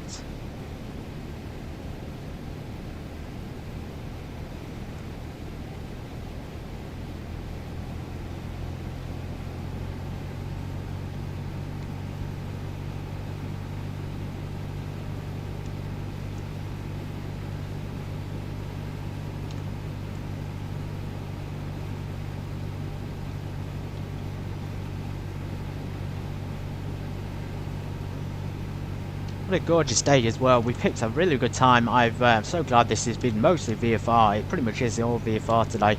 A small cloud issue, but in general, absolutely perfect. And we've got to stop with Wales next. Hopefully we can get there before the sun sets. We should be able to. Let's increase our speed now. So level off about 1500 feet.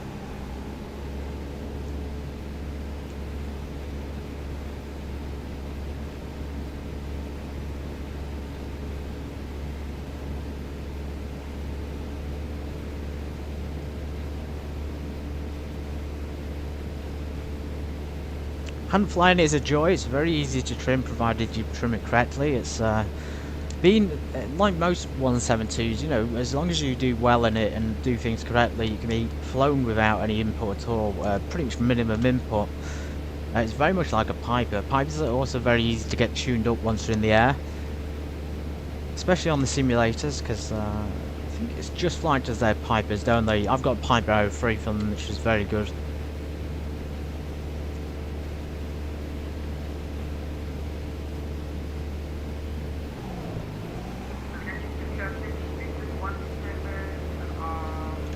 I cannot hear the radio though, struggling to find out how to turn that thing up. It might be that we're going out of range of it, that's why we can't hear it as clearly.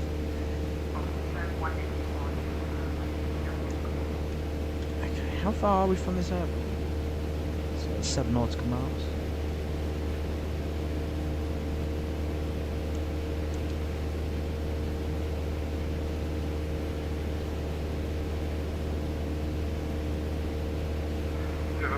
Traffic, Easy 88 November Kilo, located runway 09.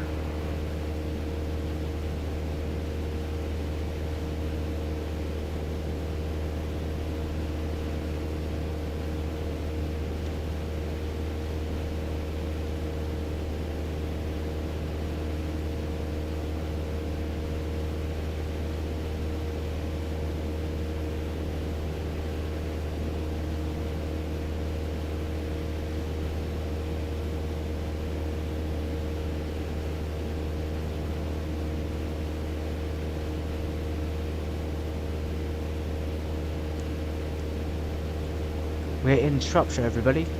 Shrewsbury, Shropshire. This is part of England, so we've gone from Manchester, which is Lancashire, I believe it is, and then Shropshire's down here, just sort of in the Midlands, east of the Midlands, west of the Midlands, and then we'll go in up here west, over some mountains and big hills, like walking spots. This will be called Snowdonia. So Snowdonia is sort of like the north of Wales, the northwest of Wales, and we're going over to this place here. Again, if you are from Wales, or if you know how to pronounce that, some help would be appreciated. I will look it up after, but yeah, this part here, I believe it is Snowdonia. That's why we can see all these like dark green spots, and this is very, very popular space in Wales for walking and tourists and things like that. Not for pilots, but you know, we are pretty close to this airport, but I still can't see it. Let's have a look outside. We've got visual yet. Yes, we've got visual. I think that's it over there, possibly. Is that Sleap? Yes, we've got Sleap Aerodrome in sight. Right, landing checklist. Let's bring our power back.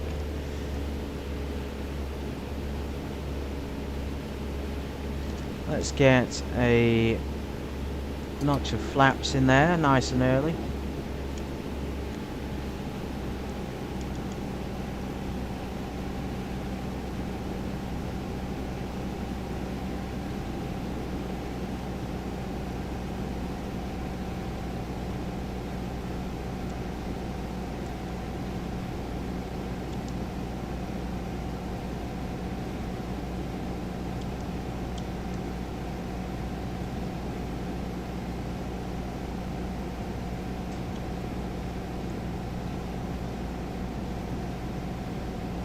Sleap traffic Golf Lima Alpha November Echo inbound for the visual approach runway 18. Don't know what else to say because there's no ACC online, so we can't exactly give a visual landing. I guess it is a visual landing, so we'd just say we're inbound for landing, wouldn't we? There's no one else here though to guide us or talk to. But even got like another runway there we could land on. I think that is 18, isn't it? Let's go in then, 18. We're on sort of long final here. Flaps have been deployed, looking good, looking very sweet. It does look cold though, and it's saying it's, what's the temperature outside? 7 Celsius, so it's still pretty warm I guess. You know, for a sort of January evening, afternoon.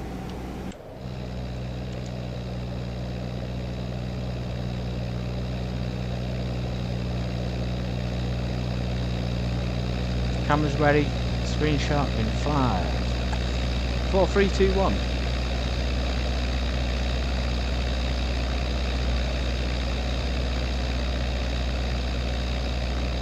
Oh wow, you can even see, I think you can even see Snowdonia there in the background.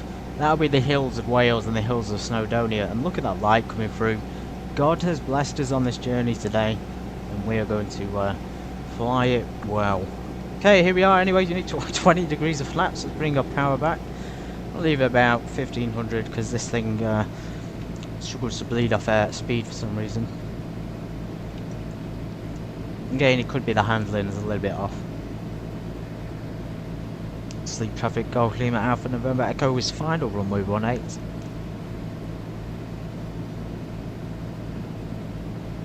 Yeah, the vibrations are a lot more pronounced at slower speeds. Look at that. Angle of attack indicator. As I say, we could have used this for the stalls if we can find it here, but I've tended to avoid these modern sort of things. Looking good though, as picturesque. Let's get our last notch of flaps. Descended towards the runway, and we'll maintain about this with the power setting. And remember guys, we have got a strong headwind today, about 10 knots. That might be what's causing the buffering, to be fair. If we've got 10 knot headwind, we may be stalling or close to it. Beautiful place, first time here and it won't be the last. A great stopover, especially after going to Barton Aerodrome, and we will be doing a group flight, guys. If you're interested, of course, keep your eye out for that. Join in any aircraft you want, as long as it's general aviation and as long as it's a propeller aircraft. It could be a twin piston, and make sure it's suitable to land on small airports. That's all I ask, guys, and I will arrange that for next week and we can all do one. It'd be brilliant. Maybe on the Monday or the Friday or even a Saturday.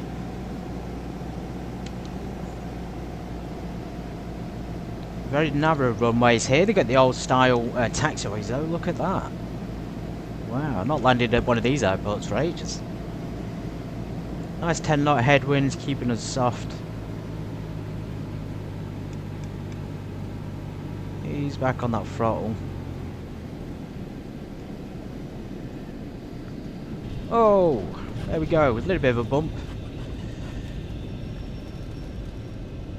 What a touchdown. Woo! Welcome to Sleap Aerodrome.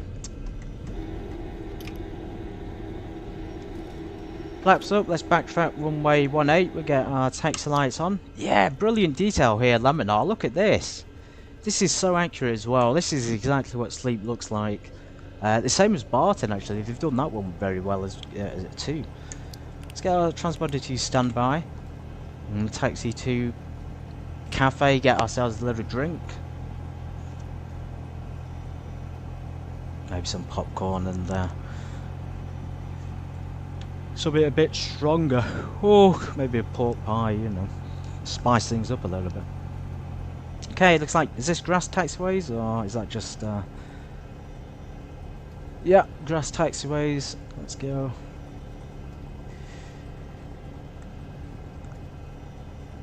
Strobes off. Oh wow, this is fantastic. Look at this. I'll get you guys close to the terminal here, the close to the cafeteria, let's say. I don't really know where it is here. I don't know where it would be modelled. T-Square, oh wow, 12.4 will be updating those signal squares and bringing more of them into X-Plane 12, so we'll have a look at that on the way out and explain what it means, guys. It's really cool to see one here at Sleap. There was one at Barton as well, if you noticed. Right, we've got no option here for cafes, possibly. I think that's it. That's fuel. Looks like we'll be next to the signal squares then.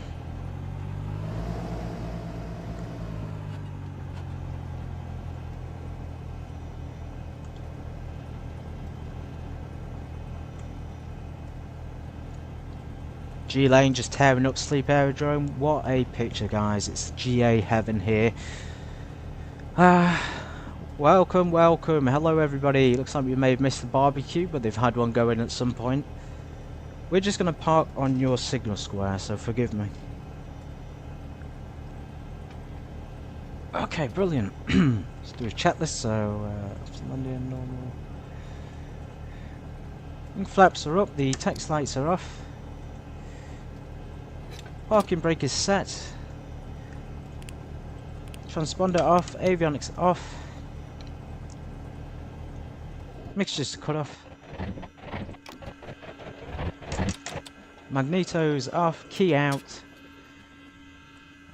We don't need the master lock. We will turn the... We'll leave the beacon on, but we'll turn the master and the battery switches off, of course. And then fuel to the side. We're only going to get out and get a drink, guys, so welcome to Sleap. Quick stopover. I need to go and use the bathroom and get a few refreshments. These guys are going to wait. David and Maria, whoever she is, I think she's called Maria. As I say, she just popped in the aircraft this morning. No idea who she is. She might be NTSB for all I know. Gorgeous, gorgeous picture here. That's a really good screenshot, by the way, if you want to get one while I'm gone. So let me just get over here for you. Maybe that's a nice little screenshot. Somebody who perhaps wants it.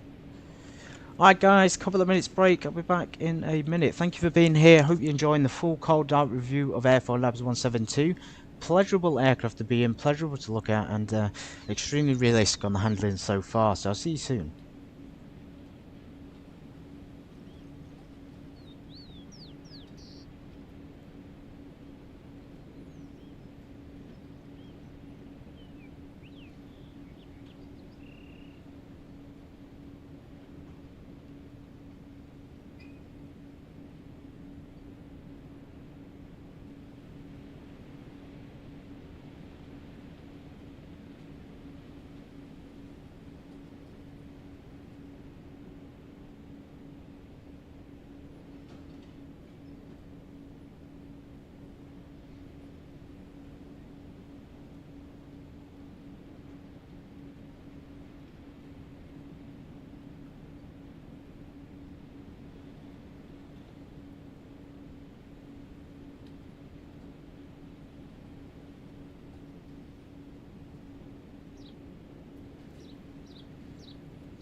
Alright everybody, I'm back. I hope you got your refreshments for part 2 of the trip. Welcome in if you're coming here now, or if you're back from a break. We're going to watch the replay of the landing. That was actually pretty smooth with a touchdown. Let's see if it was a little bit bumpy on the outside, and give me your ratings. Look at this though, absolutely brilliant. I will be returning here, as I say, and I can't wait to join you all on a GA flight next week. Hopefully, if you're going to be involved or not. Let's watch a quick replay, guys. Look at this.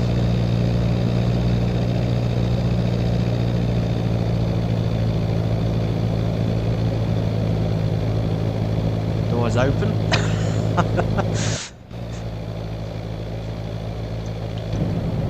Yeah, fantastic taxiways. Just look at that detail, and this narrow runway as well.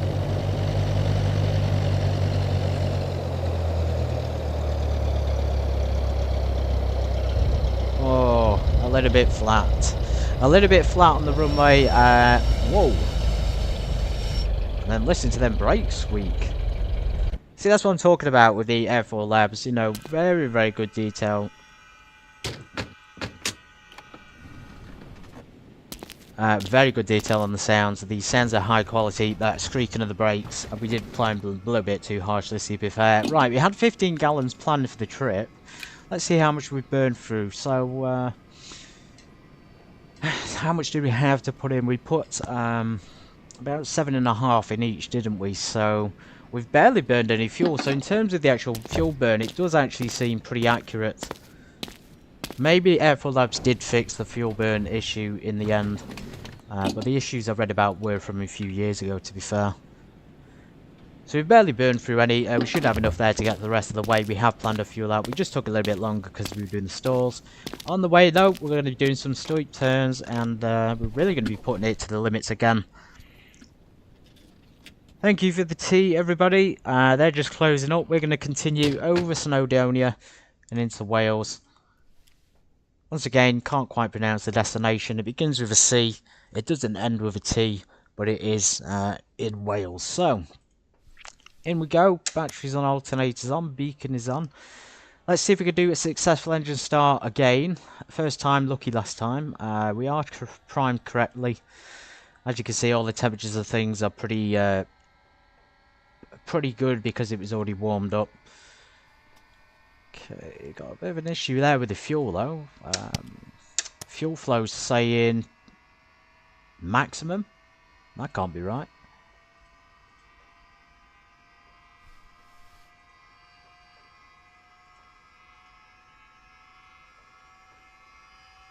Fuel quantity indicator. I wonder why that's pointing up. Maybe that's when we did the stall. Maybe it did mess some of the instruments up. Headsets on, everyone gets secure, everyone get your seatbelts on. David, thank you for joining me, brother.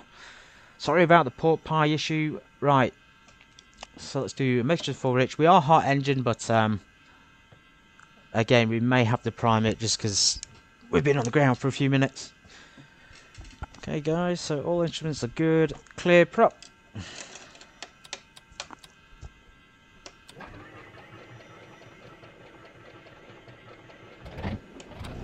Oh wow, so second time lucky it worked again. That's 2 times now today I've actually had some luck starting this thing. Don't know if I mentioned it or not, but when I've been trying it offline I haven't been able to get it started first time a lot of the time, so well done to me. Okay, brilliant. We still got the issue with the fuel gauge indicator. There's no actual failures on the system, so okay, it's saying there's failures on the system. We've got some of that's because we've not got it switched on, so it would just say failed. It isn't actually failed, guys, it's just because it's not activated. So if we turn pitot heat on, as you can see it vanishes, so it's just based on whether it's switched on, but the fuel indicators are showing incorrect measurements there. Let's just fuel quantity saying okay. That's very confusing. Again, it could be because we did the stall. We haven't got that much fuel on board. If you go on descriptions, yeah, so that's a bug. We found some kind of bug there. That may be in the replay that caused it. Anyway, text lights on, avionics on.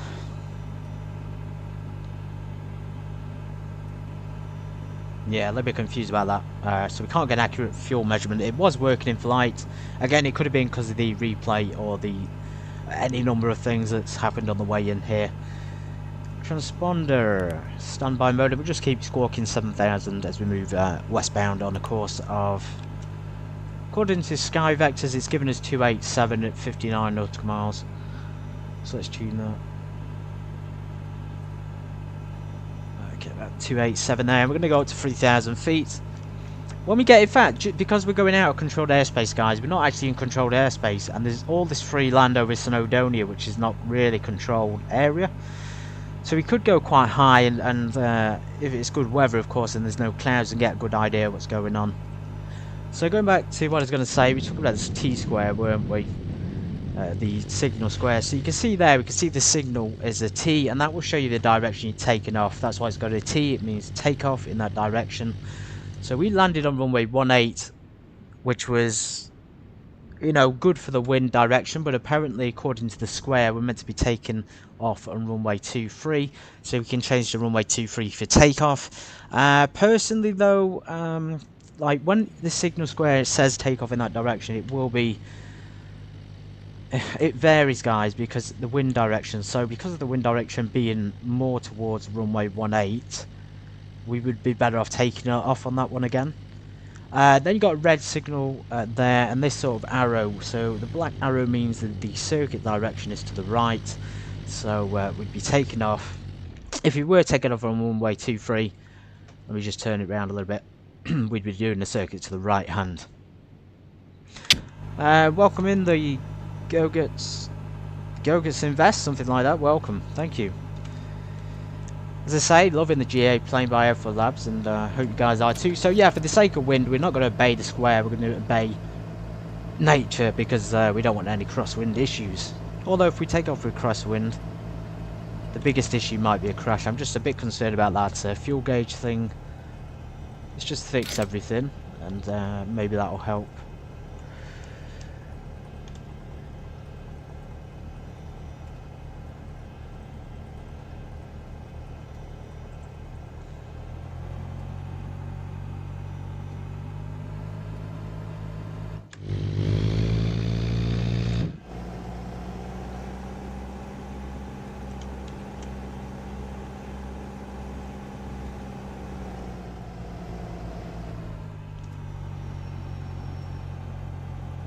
Yeah, there's the windsock. The windsock is sort of pointing. Still, the best option is still 18. So I'm going to take 18. As I say, I'm not used to the crosswind, and it just requires a lot of input. Strobes on. Radio should be on as well.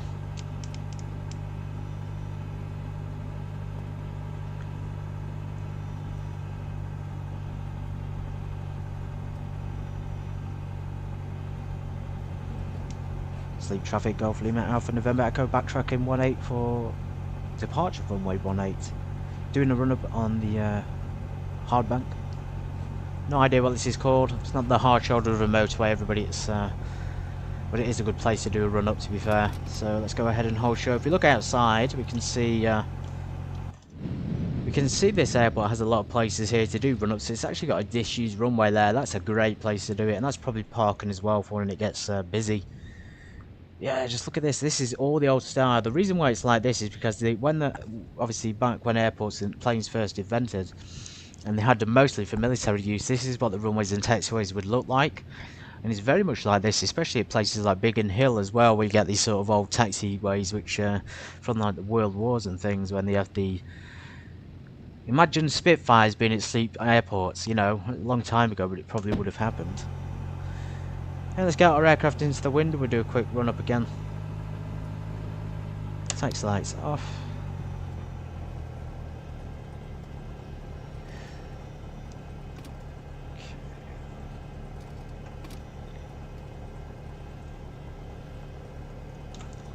It's a shame that there's another windsock there. I was just going to say, it's a shame it's not over there. Brakes on. Into the wind, and we want 1800 RPM here for the mag drop. Just keeping an eye on everything else. So fuel pressure and temperature. The fuel gauges have now started to work, everybody. So again, Could have been a slight problem there with a build-up, or anything could have happened to cause that. Maybe an ice build-up because we went through some clouds, for example. Okay, 1800, we're going to go for the mag drop. Magneto left. And you notice there's not much of a drop on this one compared to the first departure we had, so when it dropped a lot the first time, it's maybe because there was lead deposits in the cylinders, but we had a fully repaired aircraft. If you get a big drop, it can be a cylinder, it's got a lead build-up, so you have to put high amount of RPM to clear it, if you can clear it, and if you can't, you'll have to get maintenance on the aircraft. Again, not particularly big, it is a little bit varied, I'm just doing it a few times. It's the left side that's not got a big of a drop, and then the right side has. Okay, cool.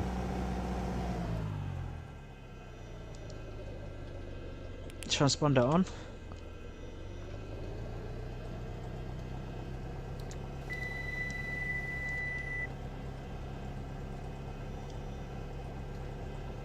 Let's go ahead and trim neutral.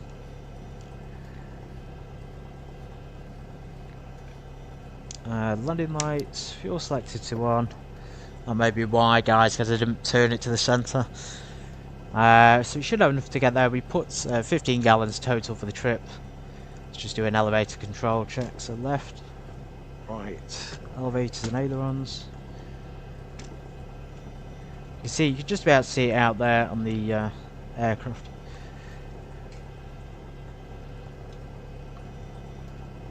Same on that side. Elevator at the back. Cheers, David. Okay, cool. Get lined up so brakes off.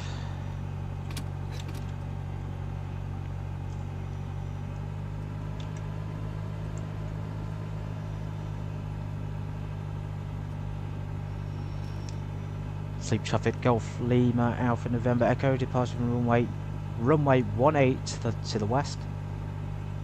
Okay guys, a little bit of right rudder in there, and here we go.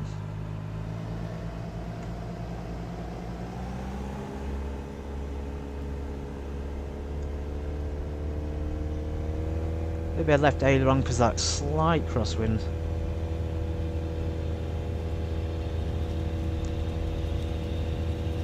Rotate.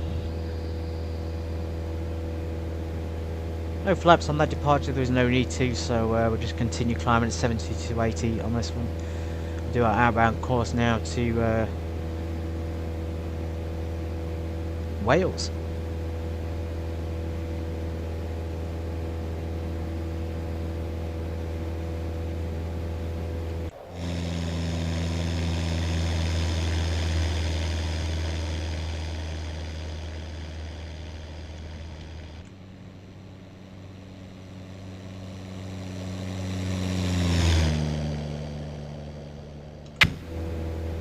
I'm going to say goodbye to Sleep. Beautiful little airport, beautiful place, straight into the sun, and there's the mountains over there and the hills and things to Snowdonia.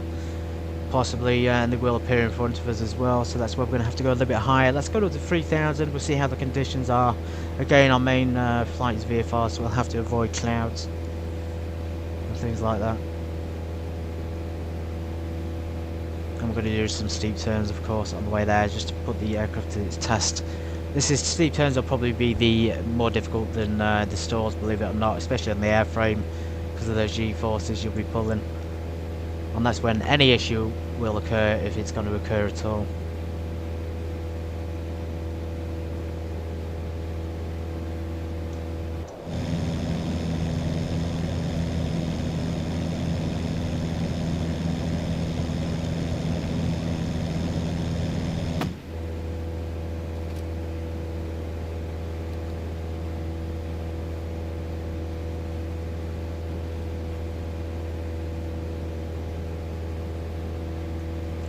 Landing lights off. Alright, we're going to lean a little bit where fuel flow is really high in this. Let's get the aircraft leaned out. 1,000 feet.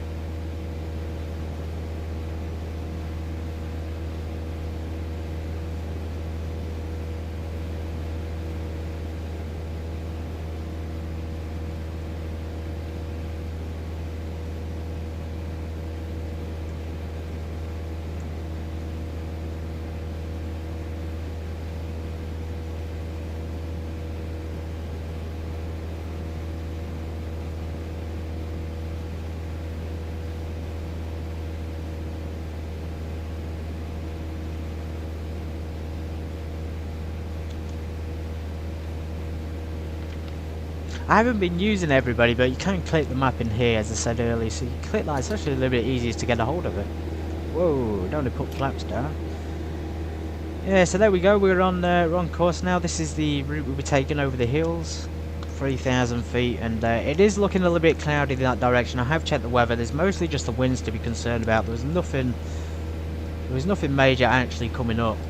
It's the clouds that we've got to be on in case it turns into a rainstorm or something. Anyway, there's about 3,000. We'll just level off.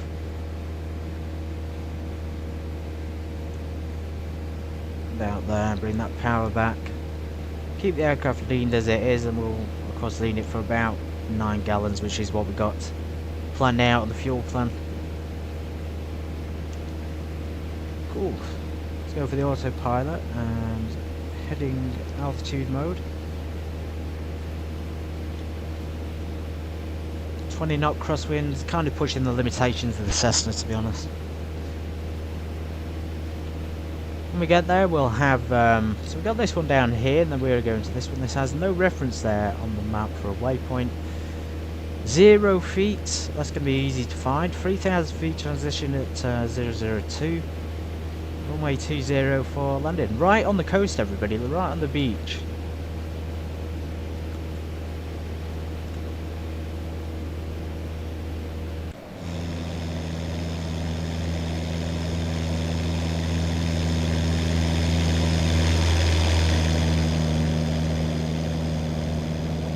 There it is, Snowdonia.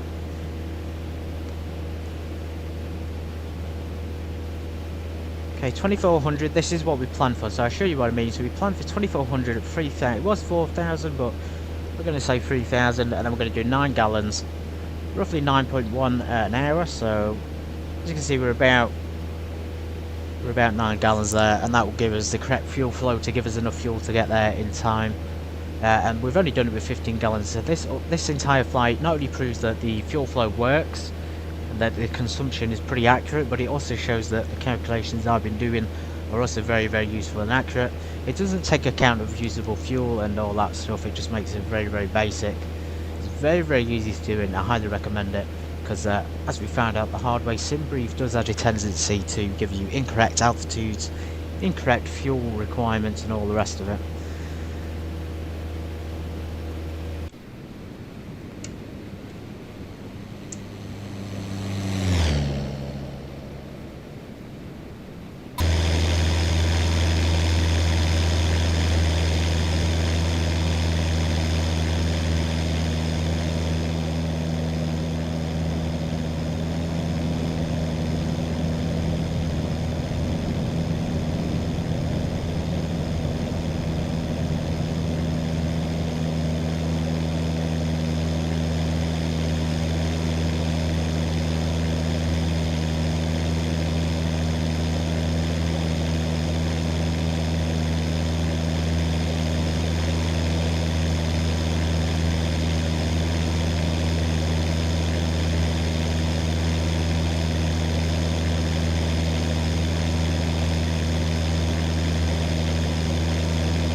Isn't that something else, everybody? You can't believe that incredible sights there as we go over snow down here in Wales. Absolutely incredible. Look at all this. Look at all these little waterways you can go past the river through these valleys. That's why we're flying at 3,000. We're going as low down as we can without crashing, and also we'll avoid the clouds as well. Just look at this, guys. The absolute perfect day to do some VFR, and thank you God, literally, for the beautiful sights today. All these walking places are well known as well. Let's see if we can find if we are going to go across the highest peak. I don't know if we will or not. I suspect the highest peaks are around here somewhere. But still, nonetheless, look at these places, these massive mountains. Very well known, and these valleyways down here, which are probably full of hikers. Even though it's winter, probably full of hikers this time of year. So 3,000 should be enough to clear the terrain, but I think we may have to go to 4. Again, just keeping our eye out. Keep an eye on the ACEs as well. So you want low fuel warnings come up at last. It's fluctuating a little bit. Let's see if we can get the burn down to 9 gallons.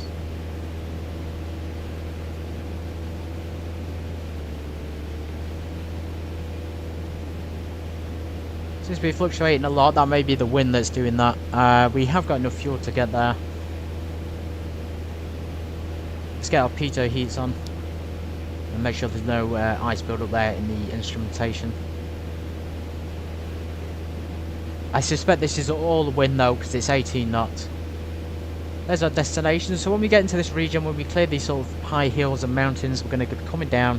Because this is largely uncontrolled airspace in this region, we could be doing these stores and practice here. For example, there's no controlled airspace here whatsoever. So we're going to come down here.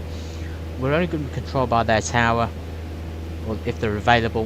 We'll do some steep turns. We'll do a 360 to the left and to the right, and then we'll come down for landing for the final stop. 15 gallons again is enough fuel, but the fuel one has come on because we're below a certain amount.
This really is perfection. Reiterate the point, I mean, it just really is general aviation perfection. Relaxed GA flying to the Cessna 172, and it really brings you back to the time when things were a bit simpler, a bit easier to understand. Not going to have to fly complicated J, not going to have to understand complicated autopilot or radio systems. All you have to do for the most part is hand fly it. We're on autopilot, but you know what, let's kick the autopilot off and just hand fly it, because that's what we're here to do today, and it really makes you slow down and appreciate how to understand how to control the plane as well. You have to be able to trim it correctly, you have to be able to keep its course correctly, and it's not that difficult because of the speed. You know, the slower you are, the easier it is. So we couldn't do, if you're struggling with it in like a Cessna, I don't know, Citation X or 737, you might as well go back to the basics and start with a Piper, a Cessna, or just another GA plane and get used to it that way. That's how we all start out, and that's how pilots start out for real. They go from the PPL to the IR, to the night rating, commercial, and the rest of it. And the journeys, so on and so forth. So flight time altogether is actually in this clock up here. So we go over to FT. So 24 minutes since we started the engine. That'll probably be 24 minutes since we departed from Sleap Airport. The actual total time is about 2 hours up to now with the stream. Plus the on-ground review, so maybe about 2 hours of flying, possibly. Absolutely brilliant. Again, just using old school navigation. No need for the GPS at all in this thing. We don't even need the ADF. Just using visual stuff. Cool, let's take it up to 4,000. So mixture's full rich. We're going to go 4,000 to do a steep turn before we get to the airport, because we're coming into that sort of region now. Full power.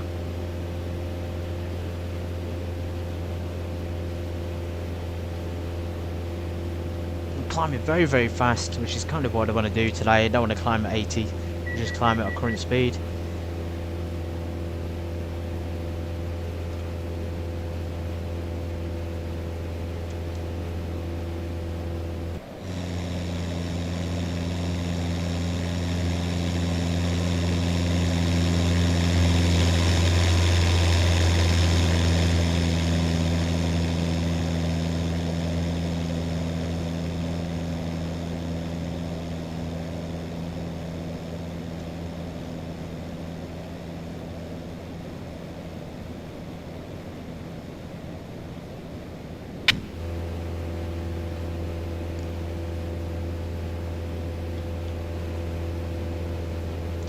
Area is clear, so a stall test was successful. Let's see if we can handle a steep turn at 4,000 feet. We're going to go around to the right first, and then we'll go around to the left.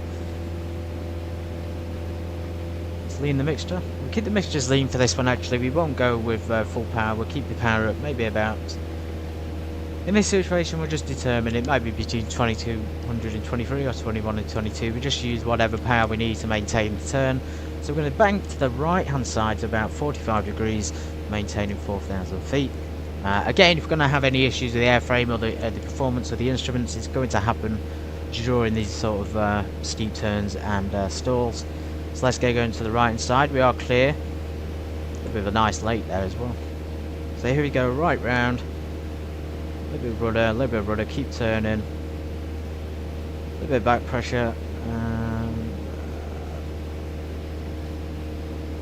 45 is really steep, guys. Really steep. Can hardly get the full turn in there.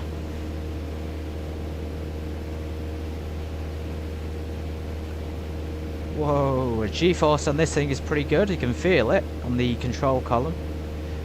Reduce our power a bit. There's the steep turn to the left, to the right. Whoa. So that was easier than the stall actually. It handled a lot better than I thought it would. It is very hard to get that steep turn in there though. The 45 degrees, probably about here actually. That was probably more like 90 degrees, wasn't it? So, oh well, still steep. So let's go to the left side. Clear on the left. We'll just try and maintain our altitude. So 45 degrees. Keep turning. And we'll keep it about there. 45-degree bound.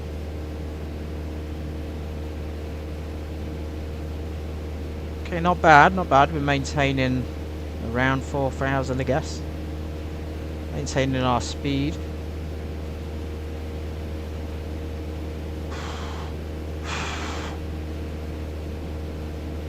Everyone take a deep breath before we pass out. Okay, steep turn to the left. It's actually pretty stable on the altitude side of things. It's the turning it's actually very stable in just the turn. It's just getting the bank angle right that seems to be the tricky part. It is very steep turn, guys. That's why I call these steep turns. Can make you feel very dizzy as well, so there's a risk if you are practicing them of having a vertigo and getting into a stall and a spin, etc. But there we maintain the altitude and speed pretty well. AirfoilLabs, well done again on the performance. Everything so far, the stall performance, the climb, the descents, you know, the power on stall, power off, even the landing and descents was just absolute butter in terms of performance. They've got the numbers perfect and you can fly it according to the numbers, which is what we're doing today. We've determined again that the fuel flow is correct and that they fixed any bugs that were existing in it. Anyway, let's get the throttle back up and we'll just lean the mixture again as we continue on to our final destination. Well, we're going to be landing soon at runway 20, straight into a headwind as well.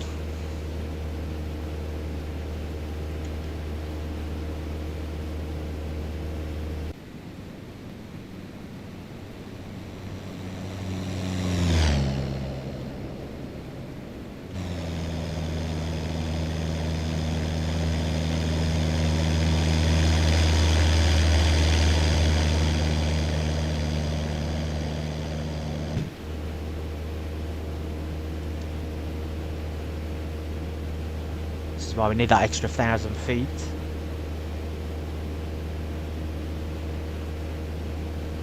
Oh wow, look at that, we've got to go through there. Got to fly through that little valley of Snowdonia.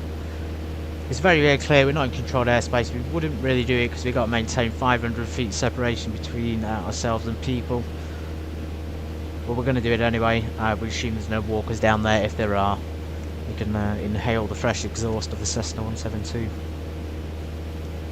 Which, by the way, is spitting out the exhaust fumes. I don't know if you can see it. If you go behind the aircraft, you can hear and feel the wind of the engines.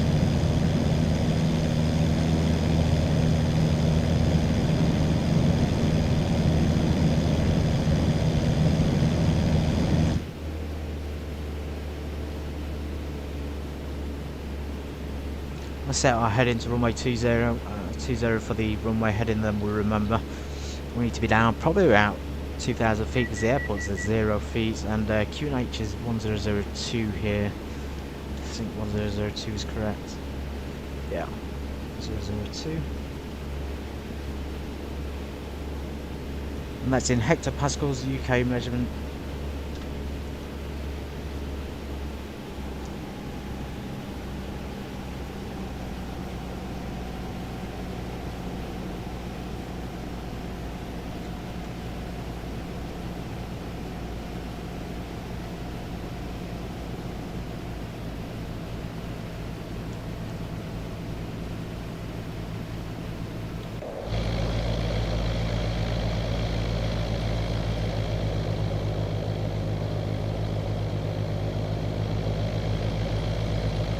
It is, it's looking absolutely brilliant.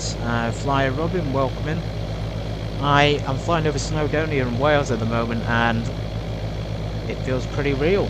I'm not going to lie, it feels very real in a GA plane. Can't admire this when you're in an airliner, but in the smaller ones you get to see all these valleys and cracks and rivers, and no doubt there are going to be people down here. I mean, look at that. This is definitive flight simulation. AirfoilLabs have not only given you like a realistic plane, but X-Plane developers Laminar have given you pretty accurate landscapes, everybody. I mean, the performance is accurate for the area because we've got this lift so rolling off of the hills and things. And we're going to feel it. We're going to fly through here just for a little bit of fun, just test out the plane a little bit more. So let's get our mixtures full, Rich. And we're going to fly through here at a little bit of a fast speed now. So let's go down. Really test the aircraft out, see its performance. So again, we get the lift coming off of these hills.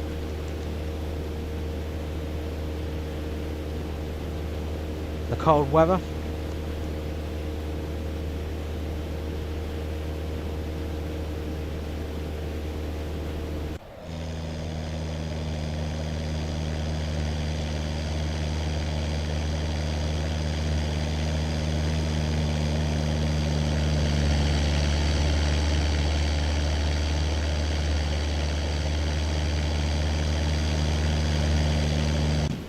Absolutely gorgeous.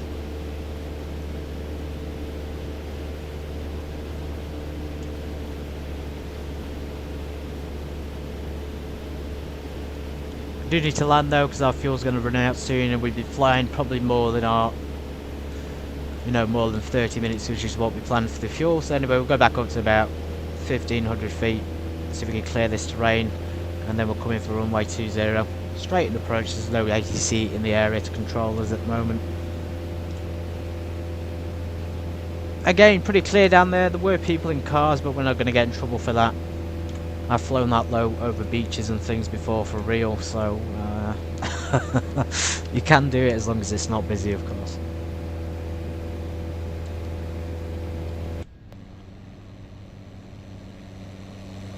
I do, and by the way, Robin, aside from being here, thank you. If you do want to see my full review of it, I actually did it, I'm going to do it now, it's like 2 weeks ago. So yeah, last Monday I did the full review of the King Air 350, which was the first plane I bought by AirfoilLabs, and full reviews on the channel if you want to watch it. But a lot of people have come to me and said that it's helped them out significantly, and a lot of people have said thank you for, the full cold and dark tutorial, because they've not understood a lot of the systems and a lot of the switches and things. So if that does help you out, great, glad to hear it.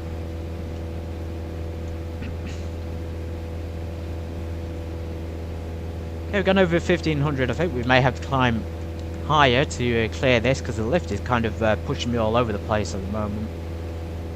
This wind is coming in as well. It's still pretty strong. It's 13 knots.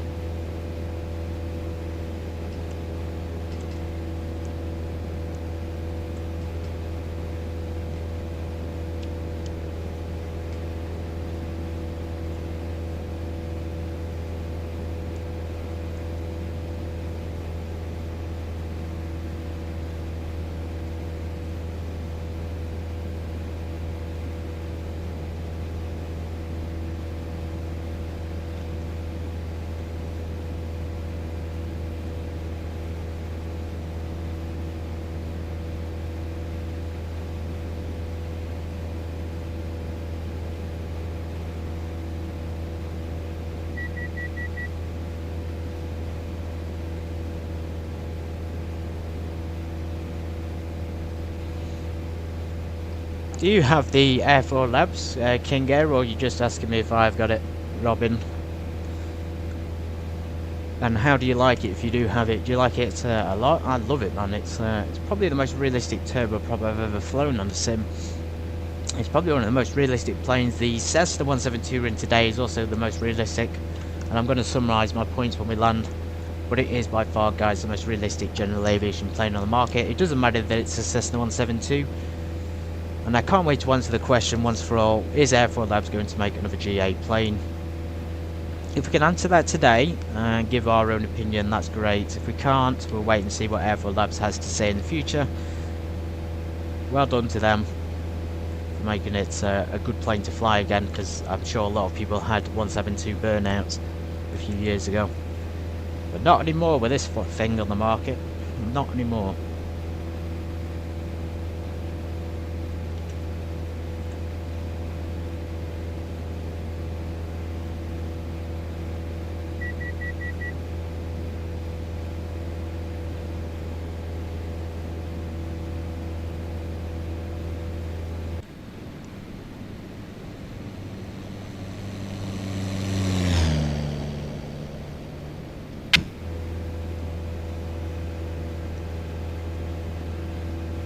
Look at that down there, nice camping spot.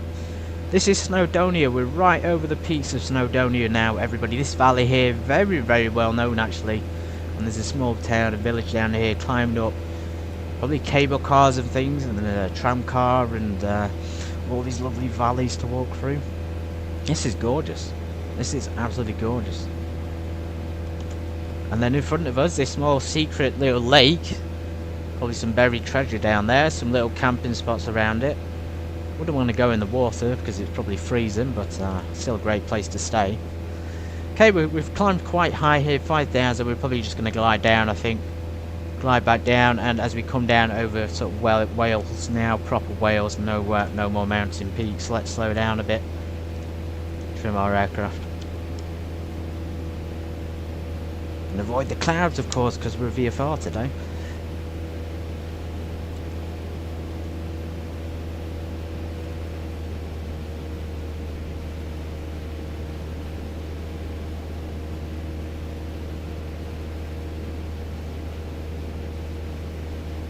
You can see it's 0 degrees up here as well. That might be the cloud that's causing it, but that's definitely a cause for concern if you go through this while we've got the piezo heat on, in case we go through these little spots here. And the clouds of things will contain ice and snow sometimes, and not snow but ice. And that can build up in the instruments pretty quickly actually, if you don't keep your eye on it. Okay, we should be seeing the airport soon. I think it's somewhere down there. Not there, that's the road. Somewhere in that region.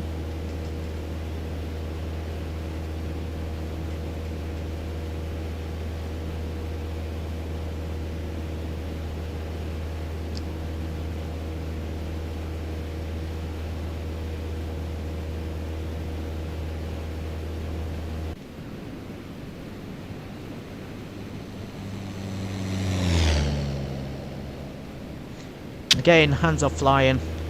very little input on the controls, very well tuned, very well trimmed as well by myself.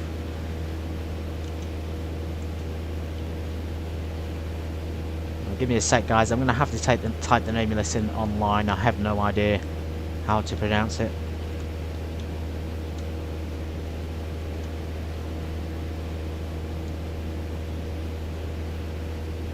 Caernarfon. Is that, if any Welsh people are here, is that even right? That sounds so strange to an Englishman. Caernarfon. Caernarfon. That can't be right.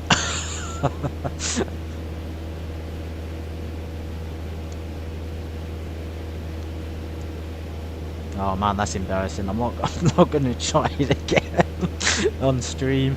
Hey, there's the airport, everybody. Wow, it is right next to the beach. We got some wind things. So 2-0, we might as well get descending. So let's do our descent checklist. We'll put our mixtures fully rich, landing lights on, and we'll power back and just descend down there. Nice slow descent. Big glide down actually, so we'll leave it about 1500. Okay, so again, I'm going to give it a radio call, but if it's a wrong pronunciation, forgive me. Caernarfon traffic, Golf Liam, Lima Alpha November Echo is descending now for the visual landing runway 18. No idea if that's the right runway, guys. It's not 18, it's 20, isn't it? Blimey. And there's the town down there, right next to the coast.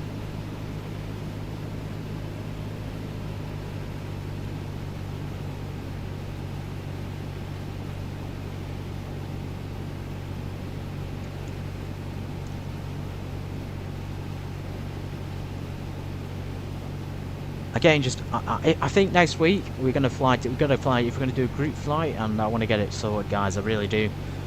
In the GA planes, we've just missed the clouds as well. Look at that. The harsh weather is literally just moving in over Wales here. We've done so well to avoid all that as we come in over Snowdonia. But yeah, next week I definitely want to fly the same sort of route again. So we set up from Barton, we'll go down to Sleap. We could come out here and then continue north. Runway is that then? Is that runway 25? We remember to take 25. It might be better. Might be better actually. The wind direction is dictating at the moment.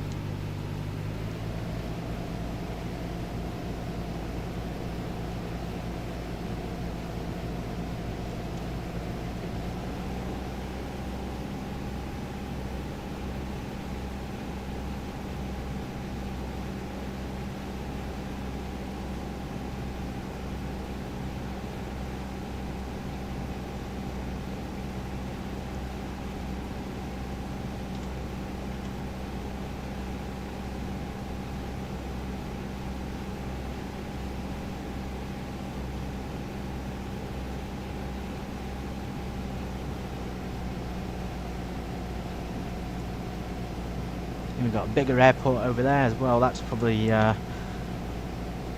what is that? Oh, RAF Valley. Never been there. Never been to these airports. This is very, very secluded. Okay, we're well too high up. Let's glide all the way down now. Do a little bit of a slip to drop some of that speed too.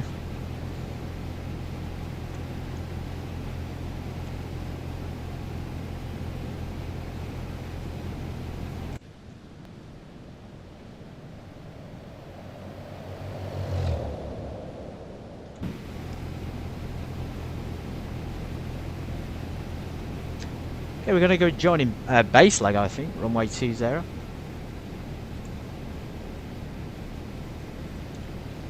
Get 10 degrees of flaps.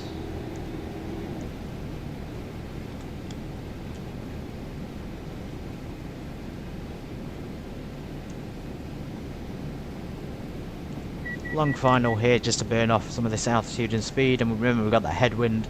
Keep having to use the map for it, but it is about 20 knots, still 20 knots, so it's kind of beyond our limits. And again, we have got enough fuel. I've calculated it pretty well. We did put 45 minutes reserve fuel in there.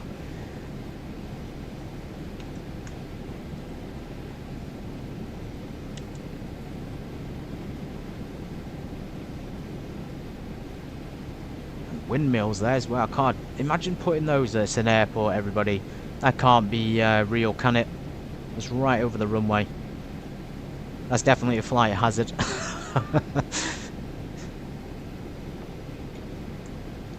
Caernarfon traffic, Golf Lima Alpha November Echo is turning final now, runway 20 for full stop landing. There's a speed dropping off, that's increased the throttle. We're going to go in a little bit faster because that headwind, so because we're going usually about 60, we're going to add 20 knots and be about 80, and then if we check it on the map, you'll see our speed is about 10 knots slower than that, so that will keep us at the right speed.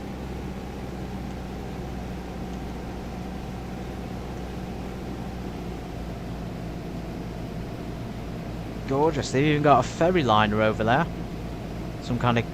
Whoa, that's not a ferry liner, it's some kind of nuclear ship. Beach is looking decent. Okay, let's go for a little bit of reduced speed here, and we'll drop another notch of flaps. 20 degrees of flaps. Yeah, Austin and the team are working hard at Laminar to improve it. They've done more improvements and updates over the last year than they have in the entire lifetime of X-Plane 12.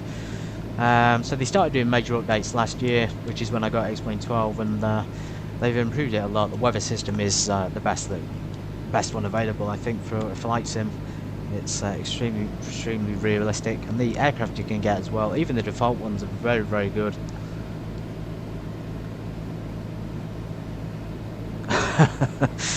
Well, it can't be... trees at the end of the runway are fine, you've got them in X-Plane as well, but windmills, guys, really, at an airport. If anybody knows that at Caernarfon, if this is accurate, give me a comment. I'd love to hear your sort of pilot feedback. Compressed gas container ship, maybe we should avoid flying here in the future. This is a danger zone, isn't it? Wouldn't be good if you were risk averse, would it? This is why I can't get life insurance.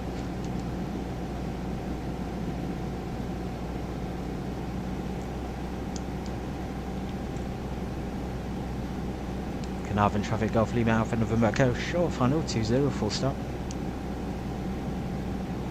It's looking alright. Wind's actually keeping us fairly stable. As you see, you got that little bit of extra speed there because of the headwind. I'm going to bring it down a little bit and try not to bounce or land flat again. Yeah, just a little bit high actually. Could have done with trimming it better.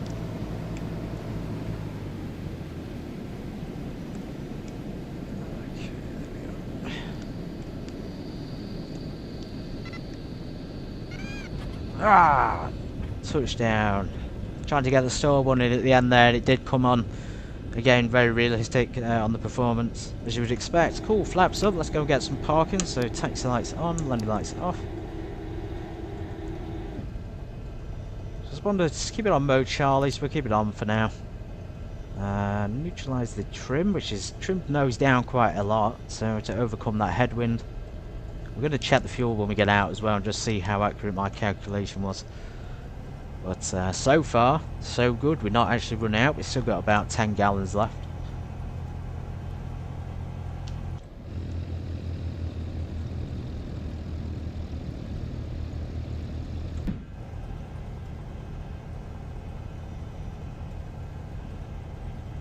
Okay, I'm not familiar with the airport. I think that's a taxiway we can take.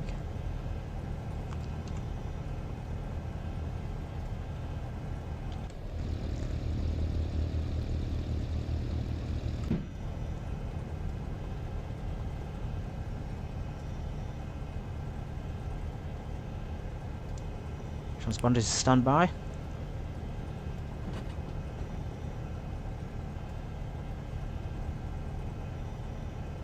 Oh wow, welcome to Caernarfon.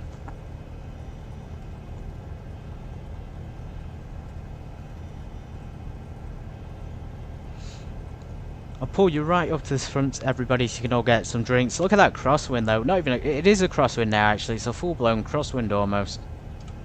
The winds have changed dramatically, hasn't it? And we'll go right up to the front, wherever the main gate is at this place. Let's have a look at the map. Main apron is just there. Taxi lights off, strobe lights off.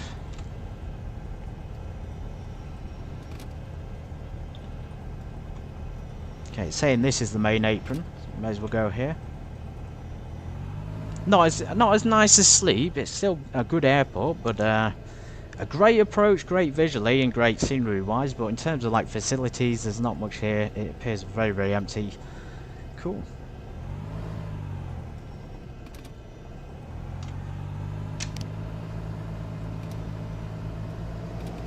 Avionics off. Aircraft does not want to turn to the right for some reason.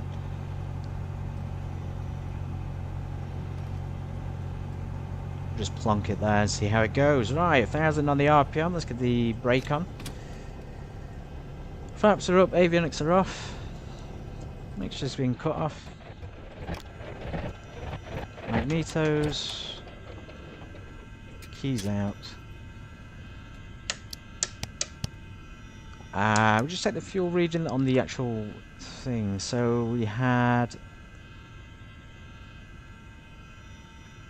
23 kg left. That's not too bad, is it? Right, David, good for flying with you again, brother. I'll see you in the advanced flight training course. And the lady in the front,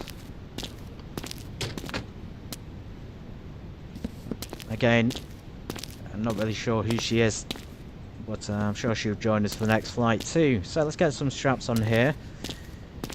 I'm not going to do the tail today because it's pretty much next to this hangar, so the wind's not going to come behind it, is it? Chocks, engine covers because it's a bit on the cold side. Actually, that just reminded me, I don't think I turned the pitot off.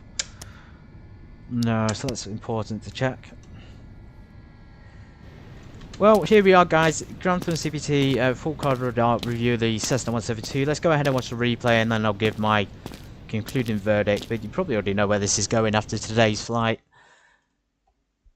And of course, the tie downs and things are still on it, so we'll have to make do without them off of it.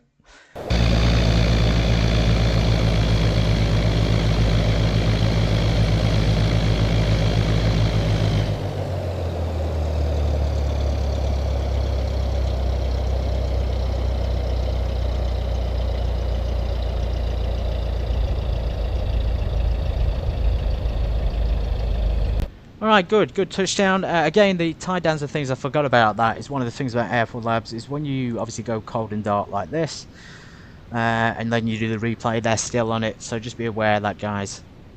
If you want to see the previous landing from Sleap, just go back and watch the stream. In conclusion, we're going to do a pilot perspective first, and then I'll talk through my actual final thoughts. So from a pilot perspective, and from someone who has flown, and you know, for people pilots, for someone who's in real training, this is the most realistic high-fidelity rendition with Cessna 172 Skyhawk SP to date. I think it's probably the most realistic rendition of an actual GA plane as well, not just the 172. I think we can answer the question now. Will they make another GA plane, AirfoilLabs? I think the answer is yes. Will it be a common plane? Well, we don't know. And the other question we wanted to answer, would you pay full price? Well, I did pay full price for this, and I actually say yes.